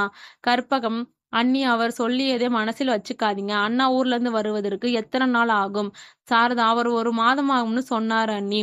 கற்பகம், அண்ணனுக்கு போன் போட்டு ஒரு 2 நாளுக்கு லீவு போட்டு வர சொல்லுங்க, நிச்சயதார்த்த ஏற்பாட்டை பண்ணிடலாம். சாரதா, சரிங்க அண்ணி, சொல்லி பாக்குறேன் என தன் ரூமிற்கு சென்று போனை எடுத்து தன் கணவனுக்கு போன் செய்து விபரத்தை சொன்னான். தேவராஜ், எனக்கு கொடுக்கப்பட்ட வேலைகள் 2 வாரத்தில் முடிச்சிட்டு வந்துடுறேன், அது வரைக்கும் பொறுமையா இருங்கள், நான் வந்ததுக்கு அப்புறம் நிச்சயதார்த்த வேலைகளை வைத்துக் கொள்ளலாம் என்று தன் மனைவியிடம் சொல்லிவிட்டு போனை கட் பண்ணி டேபிளில் வைத்துவிட்டு மேஜைக்காடியில் இருந்த ஒரு கருப்பு வெள்ளை புகைப்படத்தை பார்த்து அந்த புகைப்படத்திடம் பேசி கொண்டிருந்தான். சாரதா, என்ன மன்னிச்சிருமா, நான் உன்கிட்ட மிகப்பெரிய உண்மையை மறைச்சிட்டேன், இந்த உண்மையை நானே ஊருக்கு வந்து சொல்கிறேன் என அவனுடைய கல்யாண புகைப்படத்தை பார்த்து பேசி கொண்டிருந்தான். இங்கு ராம் குளிச்சிட்டு வந்ததும் தாத்தா அவனை பக்கத்து ஊரான கருவேட்டான் கிராமத்திற்கு அழைத்து சென்றாள். ஒரு மந்திரவாதியிடம். மந்திரவாதியை பார்க்க வரிசையில் பல பெண்களும் ஆண்களும் காத்து கிடந்தார்கள். சில பெண்கள் தலைமுடியை விரித்து போட்டுக்கொண்டு புத்தி சுவாதீனம் இழந்த மாதிரி பேவென விழித்து கொண்டிருந்தார்கள். ஆண்கள் தன் கண்களை மேலே சொருகியபடி வானத்தை விரித்து பார்த்து கொண்டிருந்தனர். ராஜகிருஷ்ணன், ராம், இங்கதான்ப்பா, இந்த வரிசையில் உட்காரு, மந்திரவாதிக்கு அருள் வரும், அப்போ யார் பேர் உச்சரிக்கிறாரோ அவங்க உள்ள போய் மந்திர கயிறு கட்டி கொள்ளலாம். ராம், சரிங்க தாத்தா. மௌனமாக அந்த இடத்தை சுத்தி முத்தி பார்த்து கொண்டிருந்தான். ஒரு பெண் இவனிடம் வந்து, ராம், என்னை தெரியலையா, நான் தான் உன் சொந்தம், வா ராம், நாம் நம் இடத்துக்கு போகலாம், இந்த மந்திரவாதி உன்னையும் என்னையும் பிரிச்சுடுவான் என அவன் சட்டையை பிடித்து இழுத்து கொண்டிருந்தது. அவன் மலங்க மலங்க விழித்து கொண்டிருந்தான். இந்த காட்சியை கண்டதும் அந்த பெண்ணின் அம்மா ஓடி வந்து அந்த பெண்ணை அவனிடமிருந்து இழுத்து இந்த பக்கம் விட்டுவிட்டு, மன்னிச்சிருங்க தம்பி, இந்த பெண்ணுக்கு கொஞ்சம் புத்தி சுவாதீனம், யாரை கண்டாலும் இப்படிதான் பேசி சட்டையே பிடிக்கும் என்று கூறிவிட்டு, வாடி, எங்க போய் தொலைஞ்சியோ, இப்படி கிடக்குற, இந்த மந்திரியாவது என் பிள்ளைய சரி பண்ணி தருவாரா? அங்காளா தாய் பெண்ணை கூட்டிக் கொண்டு போனாள். ராம் இதை கண்டு மன வருத்தப்பட்டான். தாத்தா, மந்திரவாதி கூப்பிடுவதற்கு எவ்வளவு நேரம் ஆகும்? இங்கு இருக்க ஒரு மாதிரியா இருக்கு, நான் அதோ அந்த மரத்துக்கு பக்கத்துல நிக்கிறேன், மந்திரவாதிக்கு அருள் வந்து என் பேரை உச்சரித்தால் கூப்பிடுங்க என சொல்லி நகர்ந்தவனை, ராம், உள்ளே வா என மந்திரவாதி குரல் வந்தது. ராஜகிருஷ்ணன், ராம், உன் பெயர் தான் அழைக்கிறார், வா போகலாம். ராம், சரிங்க தாத்தா என இருவரும் உள்ளே சென்று மந்திரவாதியிடம் பணிவாக சப்பனமிட்டு அமர்ந்தனர். மந்திரவாதி முன்னாடி மண்டை ஓடுகளும் எலும்பு துண்டுகளும் ஆக்ரோசமான காளி உருவங்கள் வைக்கப்பட்டு இருந்தது. சுதர்சன் சக்கரம் வரைந்து 4 மூலையிலும் எலுமிச்சம்பளம் வைத்திருந்தார்கள். மணக்கும் ஊதுபத்தி மனம் கமிழ்ந்து கொண்டு இருந்தது. அதன் நடுவில் குங்குமம், சில தகடுகள் வைத்து இருந்தார்கள். ராம் இதையெல்லாம் வினோதமாக வேடிக்கை பார்த்து கொண்டிருந்தான். மந்திரவாதி ராம் தலையில் ஒரு எலுமிச்சம்பழத்தையும் எலும்பையும் வைத்து, நீ சரியான நேரத்துக்கு தான் வந்திருக்கிறாய், உனக்காக ஒரு ஆத்மா பல வருடங்களா காத்திருக்கு, நீ நேற்றுதான் இந்த ஊருக்கு வந்தாய், எல்லாம் முன்னமே அறிந்து வைத்து கொண்டவர் மாதிரி கேள்வி கேட்டுக்கொண்டு இருந்தனர். ராம், ஆமாம், நேற்றுதான் வந்தேன். மௌனமாக இருக்க மந்திரவாதி மீண்டும் கேள்விகளை தொடர்ந்தாள். இந்த ஊர் எல்லைக்குள் காலடி வைத்ததுமே உன் கார் மரத்தில் மோதி இருக்கும், அப்படித்தானே? ராம், ஆமா என விவப்பாக கூறினான். ராஜகிருஷ்ணன், சுவாமி ஆவன் என்று வாயெடுத்து மந்திரவாதி அவன் கையை நீட்டி, மௌனமாக இரு, நான் சொல்றேன். அவர் அமைதியாகிவிட்டு, நேற்று ஒரு பயங்கரமான கனவு கண்டியாம்? ராம், ஆம் என்று மறுபடியும் ஆச்சரியத்துடன் கூறினான். மந்திரவாதி, நீ கண்டது கனவல்ல, நிஜம், இது உன்னை விட்டு அவ்வளவு எளிதில் போகாது. ராஜகிருஷ்ணன், சுவாமி, இதுக்கு பரிகாரம் ஏதாவது செய்யணுமா? மந்திரவாதி, பரிகாரம்? என்ன பரிகாரம் செய்ய போறீங்க? நீ என்ன பரிகாரம் செய்தாலும் இவனை பின்தொடர்ந்து கொண்டுதான் இருக்கும். ராஜகிருஷ்ணன், சுவாமி அவன் கையில் ஒரு மந்திர கயிறை கட்டி விடுங்க, ஒரு பாதுகாப்புக்கு. மந்திரவாதி: மந்திர கயிறு கட்டி விடுகிறேன். அவன் தொப்புள் கயிறு அவனை தான் சுத்தும் என மறைபொருளாக கூறி ராம் கையில் ஒரு சிவப்பு மந்திர கயிற்று கட்டி, இந்த மரக்கயிறு எக்காரணம் கொண்டும் அவிழக்கூடாது. இந்த கயிறு கையில் இருக்கும் வரைக்கும் உனக்கு பாதுகாப்பு, அவ்வளவுதான். அதுக்கு மேல் கடவுள்தான் துணையா இருக்கணும். இது உங்க பேரனா? ராஜகிருஷ்ணன்: ஆமா சுவாமி, என் பேரன் 25 வருஷம் கழிச்சு இந்த ஊருக்கு வந்திருக்கிறான். மந்திரவாதி: தம்பி, நீங்க கொஞ்சம் வெளியே இருங்க என்று சூதானமாக அவனை அனுப்பி வைத்துவிட்டு கண் மூடி சிறிது நேரம் தியானித்து விட்டு அருள் வந்தமாறு ஆடிபடியே, மிகப்பெரிய தப்பு செஞ்சிட்டீங்க. அது உங்களை தொடர்ந்து கொண்டுதானே இருக்கும். உன் மகனின் தொப்புள் கொடி உறவு அருந்து போச்சு எப்போவோ. இந்த தொப்புள் கொடி உறவு உங்களுக்கு சொந்தமில்லாத உறவு என ஆக்ரோஷமாக ஆடி பின் அமைதியானார். ராஜகிருஷ்ணன் மந்திரவாதி சொல்வதை கேட்டு இடி விழுந்தவர் மாதிரி குழப்பத்துடன் அமர்ந்திருந்தார். சிறிது நேரம் யோசனையுடன், சுவாமி, நான் கிளம்புகிறேன், உத்தரவு கொடுங்க. மந்திரவாதி: சரி, பையனை பத்திரமா பார்த்து கொள்ளுங்கள். ராஜகிருஷ்ணன் அவரிடம் உத்தரவு பெற்றுக்கொண்டு தட்சணையா அவர் காலடி வைத்துவிட்டு சென்றார் வெளியில். ராம் வெளியே வந்தவன் கீர்த்தியிடம் போனில் கடலை போட்டு கொண்டிருந்தவனை தன் தாத்தா வருவதைக் கண்டு போனை கட் பண்ணி தன் பேண்ட் பாக்கெட்டிற்கு வைத்து கொண்டு நார்மலாக இருந்தான். ராஜகிருஷ்ணன் யோசனையுடன் அவன் அருகில் வந்து நின்றார். ராம்: என்ன தாத்தா யோசனையுடன் வரீங்க? அப்படி என்ன ரகசியம்தான் உங்களிடம் சொன்னாரு அந்த மந்திரவாதி? ராஜகிருஷ்ணன்: ஒண்ணுமில்லப்பா, மந்திர கயிறை பற்றி தான் சொன்னாரு. வண்டியை எடு, நாம வீட்டுக்கு போகலாம், கொஞ்சம் அசதியா இருக்கு. ராம்: சரிங்க தாத்தா. அவன் மகிழுந்தை ஓட்டி சென்றான் தன் தாத்தா வீட்டிற்கு. ராஜகிருஷ்ணன் வீட்டிற்குள் சென்றதும் யாரிடம் எதுவும் பேசாமல் அமைதியாக போய் சாய்வு நாற்காலியில் அமர்ந்து கொண்டான். விவேக் மந்திரவாதியிடம் போனதை பற்றி கேட்க ராம் மந்திரவாதி கேள்வி கேட்டதை பற்றி சொல்லிக் கொண்டு இருந்தான். விவேக்: ராம், இங்கு நடப்பது வித்தியாசமா இருக்கு. நீ எதெல்லாம் நம்புறியா? ராம்: குழப்பமா இருக்குடா, என்னவென்று சொல்வதுன்னே தெரியல. விவேக்: சரி வாடா மச்சி, வீட்லயே இருந்து போரிங்கா இருக்கு. நம்ம எங்கேயாவது தோட்டத்து பக்கம் போய் காத்து வாங்கிட்டு வருவோம். ராம்: இல்லடா, நான் வரல, நீ சுவாதியை கூட்டிட்டு போடா. விவேக் சுவாதியை கேட்க சுவாதி தன் தாத்தாவிடம் அம்மாவிடம் அனுமதி கேட்டாள். அவர்களும் அனுமதி கொடுத்தனர். சுவாதி: அக்கா, நீ வரியா எங்களுடன்? கீர்த்தி: நான் வரல சுவாதி, நீங்க மட்டும் போயிட்டு வாங்க. எனக்கு அசைன்மெண்ட் இருக்கு, அதுக்கு ப்ரிப்பேர் பண்ணணும். சுவாதி: அசைன்மெண்ட்னு போய் சொல்றியா? உன் ஆளு வரலன்னு இப்படி சொல்றியாக்கா என மனதில் நினைத்து கொண்டு அவர்கள் இருவரும் புறப்பட்டனர். சாரதா: அப்பா, நான் அவரிடம் பேசினேன். 2 வாரத்துக்குள் வேலை முடிச்சிட்டு வருகிறேன்னு சொல்றாருப்பா. அவர் வந்ததும் கல்யாணத்துக்கான ஏற்பாட்டை செய்யலாம்ப்பா. ராஜகிருஷ்ணன்: கீர்த்தி, நீ கொஞ்சம் உள்ள போய் எனக்கு புளிச்ச மோர் கொண்டு வாமாம். வெளியில போயிட்டு வந்தது நாக்கு வறண்டு போச்சு. கீர்த்தி: சரிங்க தாத்தா. அவள் அடுப்பங்கரைக்குள் நுழைந்த புளிச்ச மோரை தயாரிக்க சென்று விட்டாள். ராஜகிருஷ்ணன்: அம்மா சாரதா, மாப்பிள்ளை வரட்டுமா? வந்ததுக்கு அப்புறம் எதுவா இருந்தாலும் பேசிக்கொள்ளலாம். இளசுகள் மனசில் ஆசையை விதைக்க வேண்டாம் இந்த பேச்செடுத்து என பொத்தாம் பொதுவாக கூறியதை கேட்டவள் முகமோ சுணங்கி போனது. கீர்த்தி: தாத்தா, இந்தாங்க புளிச்ச மோர். அவர் கையில் கொடுத்துவிட்டு தனக்கு வேலை இருப்பதாக சொல்லிவிட்டு வீட்டுக்கு பின்பக்கம் சென்றாள். ராம் போனில் அவன் அப்பாவுடன் பேசி அணைத்தவன். கீர்த்தி அவன் பின்பக்கமிருந்து பயத்தை காட்ட அவனோ பயந்து போய் தடுமாறி கீழே விழுந்தான். கீர்த்தி அவன் கீழே விழுந்ததும் விழுந்தடித்து சிரித்தாள். ராம்: நான் விழுந்தது உனக்கு சிரிப்பாயிருக்கா என அவள் காதை பிடித்து திருக, எதுக்குடி என் பின்னாடி வந்து பயமுறுத்தின? கீர்த்தி: சும்மாதான், உன் ரியாக்ஷனை பார்க்கதான். ராம்: என் ரியாக்ஷனை நான் காட்டுறேன் என அவளை தன் பக்கம் இழுத்து தன் மார்போடு அணைத்து கொண்டான். கீர்த்தி அவன் மார்புக்குள் தஞ்சமடைந்தபடியே அவன் சட்டை பட்டனை நீவினாள். ராம்: என் சட்டை பட்டனை பித்து விடாதே கீர்த்தி, நாம் காலம் முழுவதும் இப்படியே இருக்கலாமா? கீர்த்தி: அதுக்கு என் கழுத்துல நீங்க 3 முடிச்சு போட வேண்டும். ராம்: அதுக்கு தான் இந்த மோகினி கிராமத்திற்கு வந்திருக்கிறேன். கீர்த்தி: போதும் விடுங்க, யாராவது பாத்திர போறாங்க. ராம்: பார்த்தால் என் வருங்கால மனைவிதானே அணைத்திருக்கிறேன் நினைப்பாங்க. கீர்த்தி அவன் அணைப்பிலிருந்து விடுபட்டு கொஞ்சம் தள்ளி நின்றாள். ராம்: ஆமாம், சுவாதி கூப்பிட்டதுக்கு நீ ஏன் போக மறுத்துட்ட? அசைன்மெண்ட் இருக்குதுன்னு போய் தானே சொன்ன. கீர்த்தி: நிஜமாவே அசைன்மெண்ட் இருக்கு, நான் போய் ப்ரிப்பேர் பண்றேன். அவன் ஏமாந்த நேரம் பார்த்து அவன் கன்னத்தில் முத்தம் ஒன்றை வைத்துவிட்டு ஓடி போனாள் வீட்டிற்கு.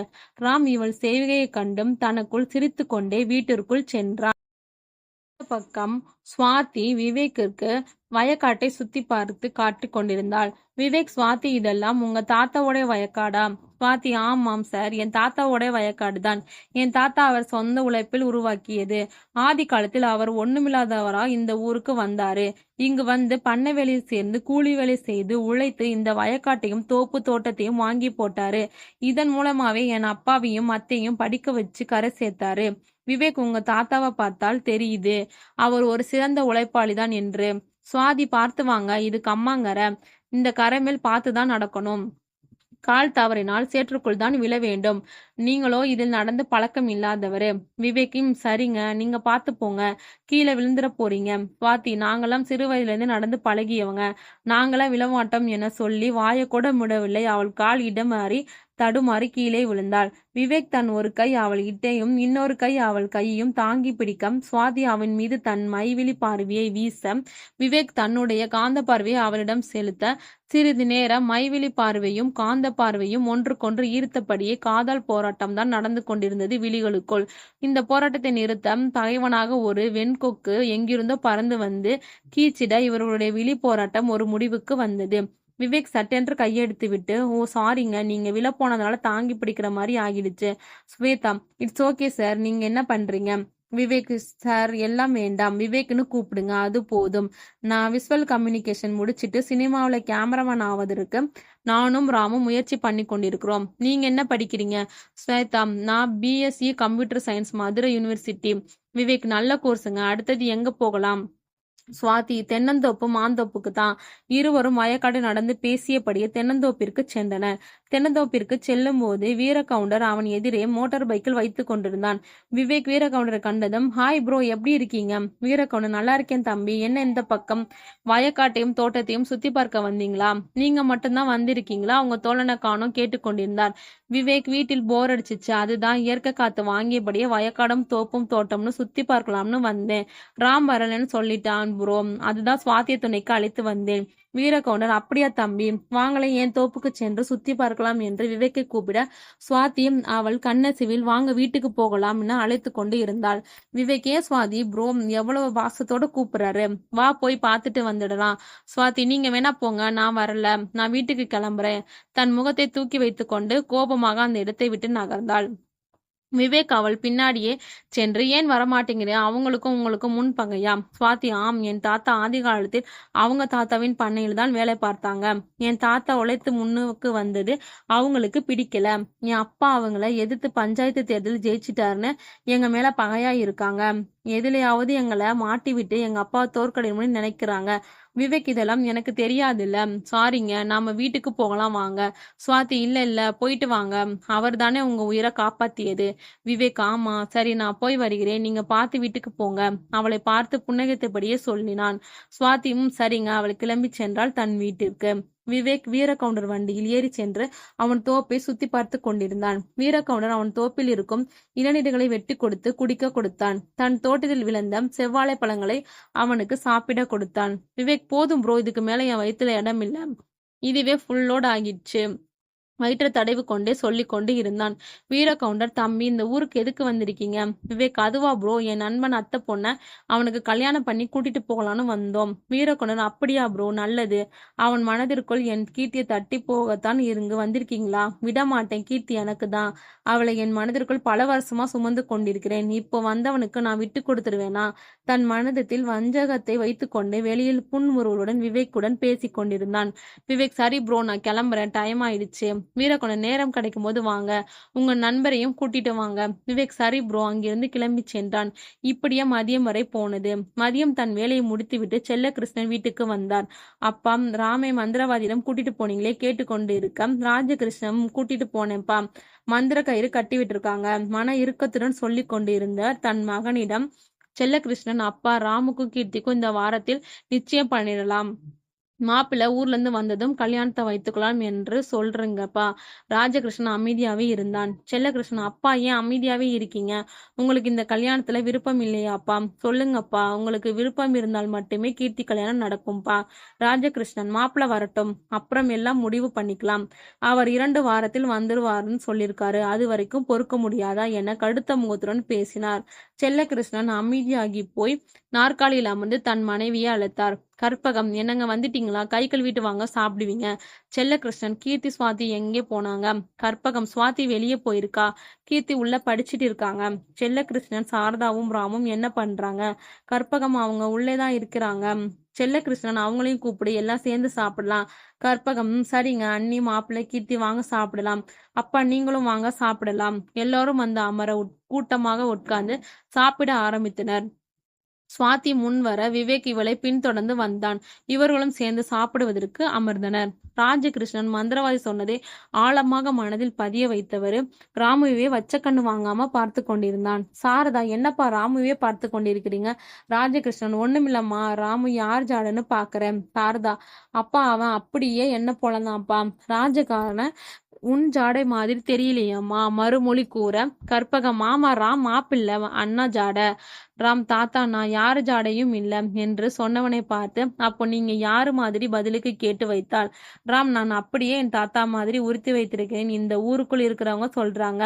தாத்தா உங்களை மாதிரி தானே இருக்கேன். தன் தாத்தாவை பார்த்து கேட்க ராஜகிருஷ்ணன் எதுவும் பேசாமல் சாப்பிட்டு கொண்டு இருந்தவர் பாதி சாப்பாடு கை கழுவிட்டு எந்திரிச்சு போய் சாய்வு நாற்காலியில் அமர்ந்தார். ராஜகிருஷ்ணனை பார்த்து கொண்டு இருந்தார்கள் அனைவரும் புரியாமல்.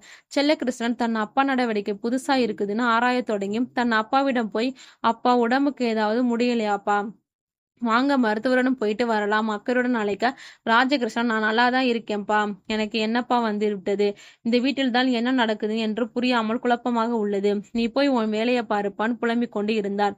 செல்லகிருஷ்ணன், சரிங்கப்பா, உடம்புக்கு ஏதாவது தொந்தரவு செய்தால் பிள்ளைகளை கூட்டிக் கொண்டு மருத்துவரிடம் போயிட்டு வாங்கப்பா, நான் தோப்பு வரைக்கும் போயிட்டு வருகிறேன். ராஜகிருஷ்ணனும் சரிப்பா சாய்வு நாட்களில் சாய்ந்து கொண்டு கண் மூடியபடி மந்திரவாதி சொன்னதை நினைத்து கொண்டு புலம்பிக் கொண்டே இருந்தார். இங்கு வீர கவுண்டர், எனக்கு கீர்த்தியே பிடிச்சிருக்கு அப்பா, செல்லகிருஷ்ணனிடம் சென்று பெண் கேளுங்கள். முத்து கவுண்டர், டே எல்லாம் தெரிஞ்சுதான் பேசுறியா? நம்மள தேர்தலில் தோற்கடித்தவனிடம் அதுவும் அந்த ராஜகிருஷ்ணன் என் அப்பா பண்ணையில வேலை பார்த்தவன், அவன் வீட்டுல போய் பெண் கேட்பதா? வீர கவுண்டர், மறக்கலப்பா, கீர்த்தியை நான் கல்யாணம் செய்தால் இந்த ஊருக்கு நான் தானே தலைவரு, அவன் தேர்தலில் நிக்க மாட்டார் இல்ல, அதற்காக தான் ராஜகிருஷ்ணன் தாத்தாவிடம் போய் கீர்த்தியை கட்டி கொடுங்கள் என்று கேளுங்கள். முத்து கவுண்டர், என்ன ராஜகிருஷ்ணன் உனக்கு தாத்தாவாகிட்டார் போல, நடக்கட்டும், நாளைக்கு போய் பெண் கேட்கலாம், சரியா? பகல் கனவு காணாமல் பண்ணையில் சரியா வேலை நடக்க மாட்டேங்குதுன்னு மூக்கையன் சொன்னான், அது என்னவென்று பாருப்பா. வீர கவுண்டர் தன் அப்பா சம்பந்தம் தெரிவித்த உடனே அவனுடைய கை கால்கள் ஆட்டம் போட்டது. அந்த ஆட்டத்துக்கு பண்ணைக்கு சென்றான். மாலை 6 மணி ஆனது. அவ்வூர் மக்கள் ஓட்டமாக ஓடி கதவை அடைத்து கொண்டு வீட்டிற்குள் முடங்கி போனார்கள். வீர கவுண்டர் மாலை 6 மணி ஆனதும் புது பதுங்கி போற மாதிரி பதுங்கி தன்னுடைய பண்ணை வீட்டிற்கு சென்று ஒரு ஓட்டு வீட்டின் கதவை தட்டினான். கதவு தாழ் திறக்கப்பட்டதும் ஒரு கை அவனை உள்ளிழுத்து கொண்டது. வீரகவுண்டர், நான் வருவதற்குள் என்ன அவசரம், இப்படியா இழுப்ப? நான் தடுமாறி விழுந்து எங்கேயாவது காயம் பட்டுருச்சுன்னா நான் வேற கூடிய சீக்கிரத்தில் புது மாப்பிள்ளையா ஆக போறேன். என்னையா சொல்ற? அப்போ உன்னை நம்பி காத்து கொண்டிருக்க என் கதி என்னையா? வீரகவுண்டர், உன்னை கைவிட மாட்டேன். எனக்கு கல்யாணம் ஆனாலும் என் முதல் மனைவி நீதான். அப்பப்ப இங்க வந்துட்டு போறேன், போதுமா? பேசிக்கொண்டே இருக்காத, உனக்காக ஆசையா வந்தா இப்படி பேசிக்கொள்றியே. அவளை இழுத்து கொண்டு மஞ்சத்தில் விழுந்தான். ராம், நடு இரவு 12 மணி ஆனதும் ஒரு குரல் அழைத்தது. வா ராம், என்னுடன் வரமாட்டியா ராம்? கருப்பு உடவை கட்டிய பெண் தலைவிரி கோலத்துடன் அழுதபடியே அவனை நெருங்க முயற்சித்தது. ஆனால் மந்திரவாதி கட்டிய கயிறு அந்த மோகினியை நெருங்க விடாமல் தடுத்தது. ராமுக்கு தூக்க கலக்கத்தில் அந்த மோகினின் அழுக்குரல் கேட்டது.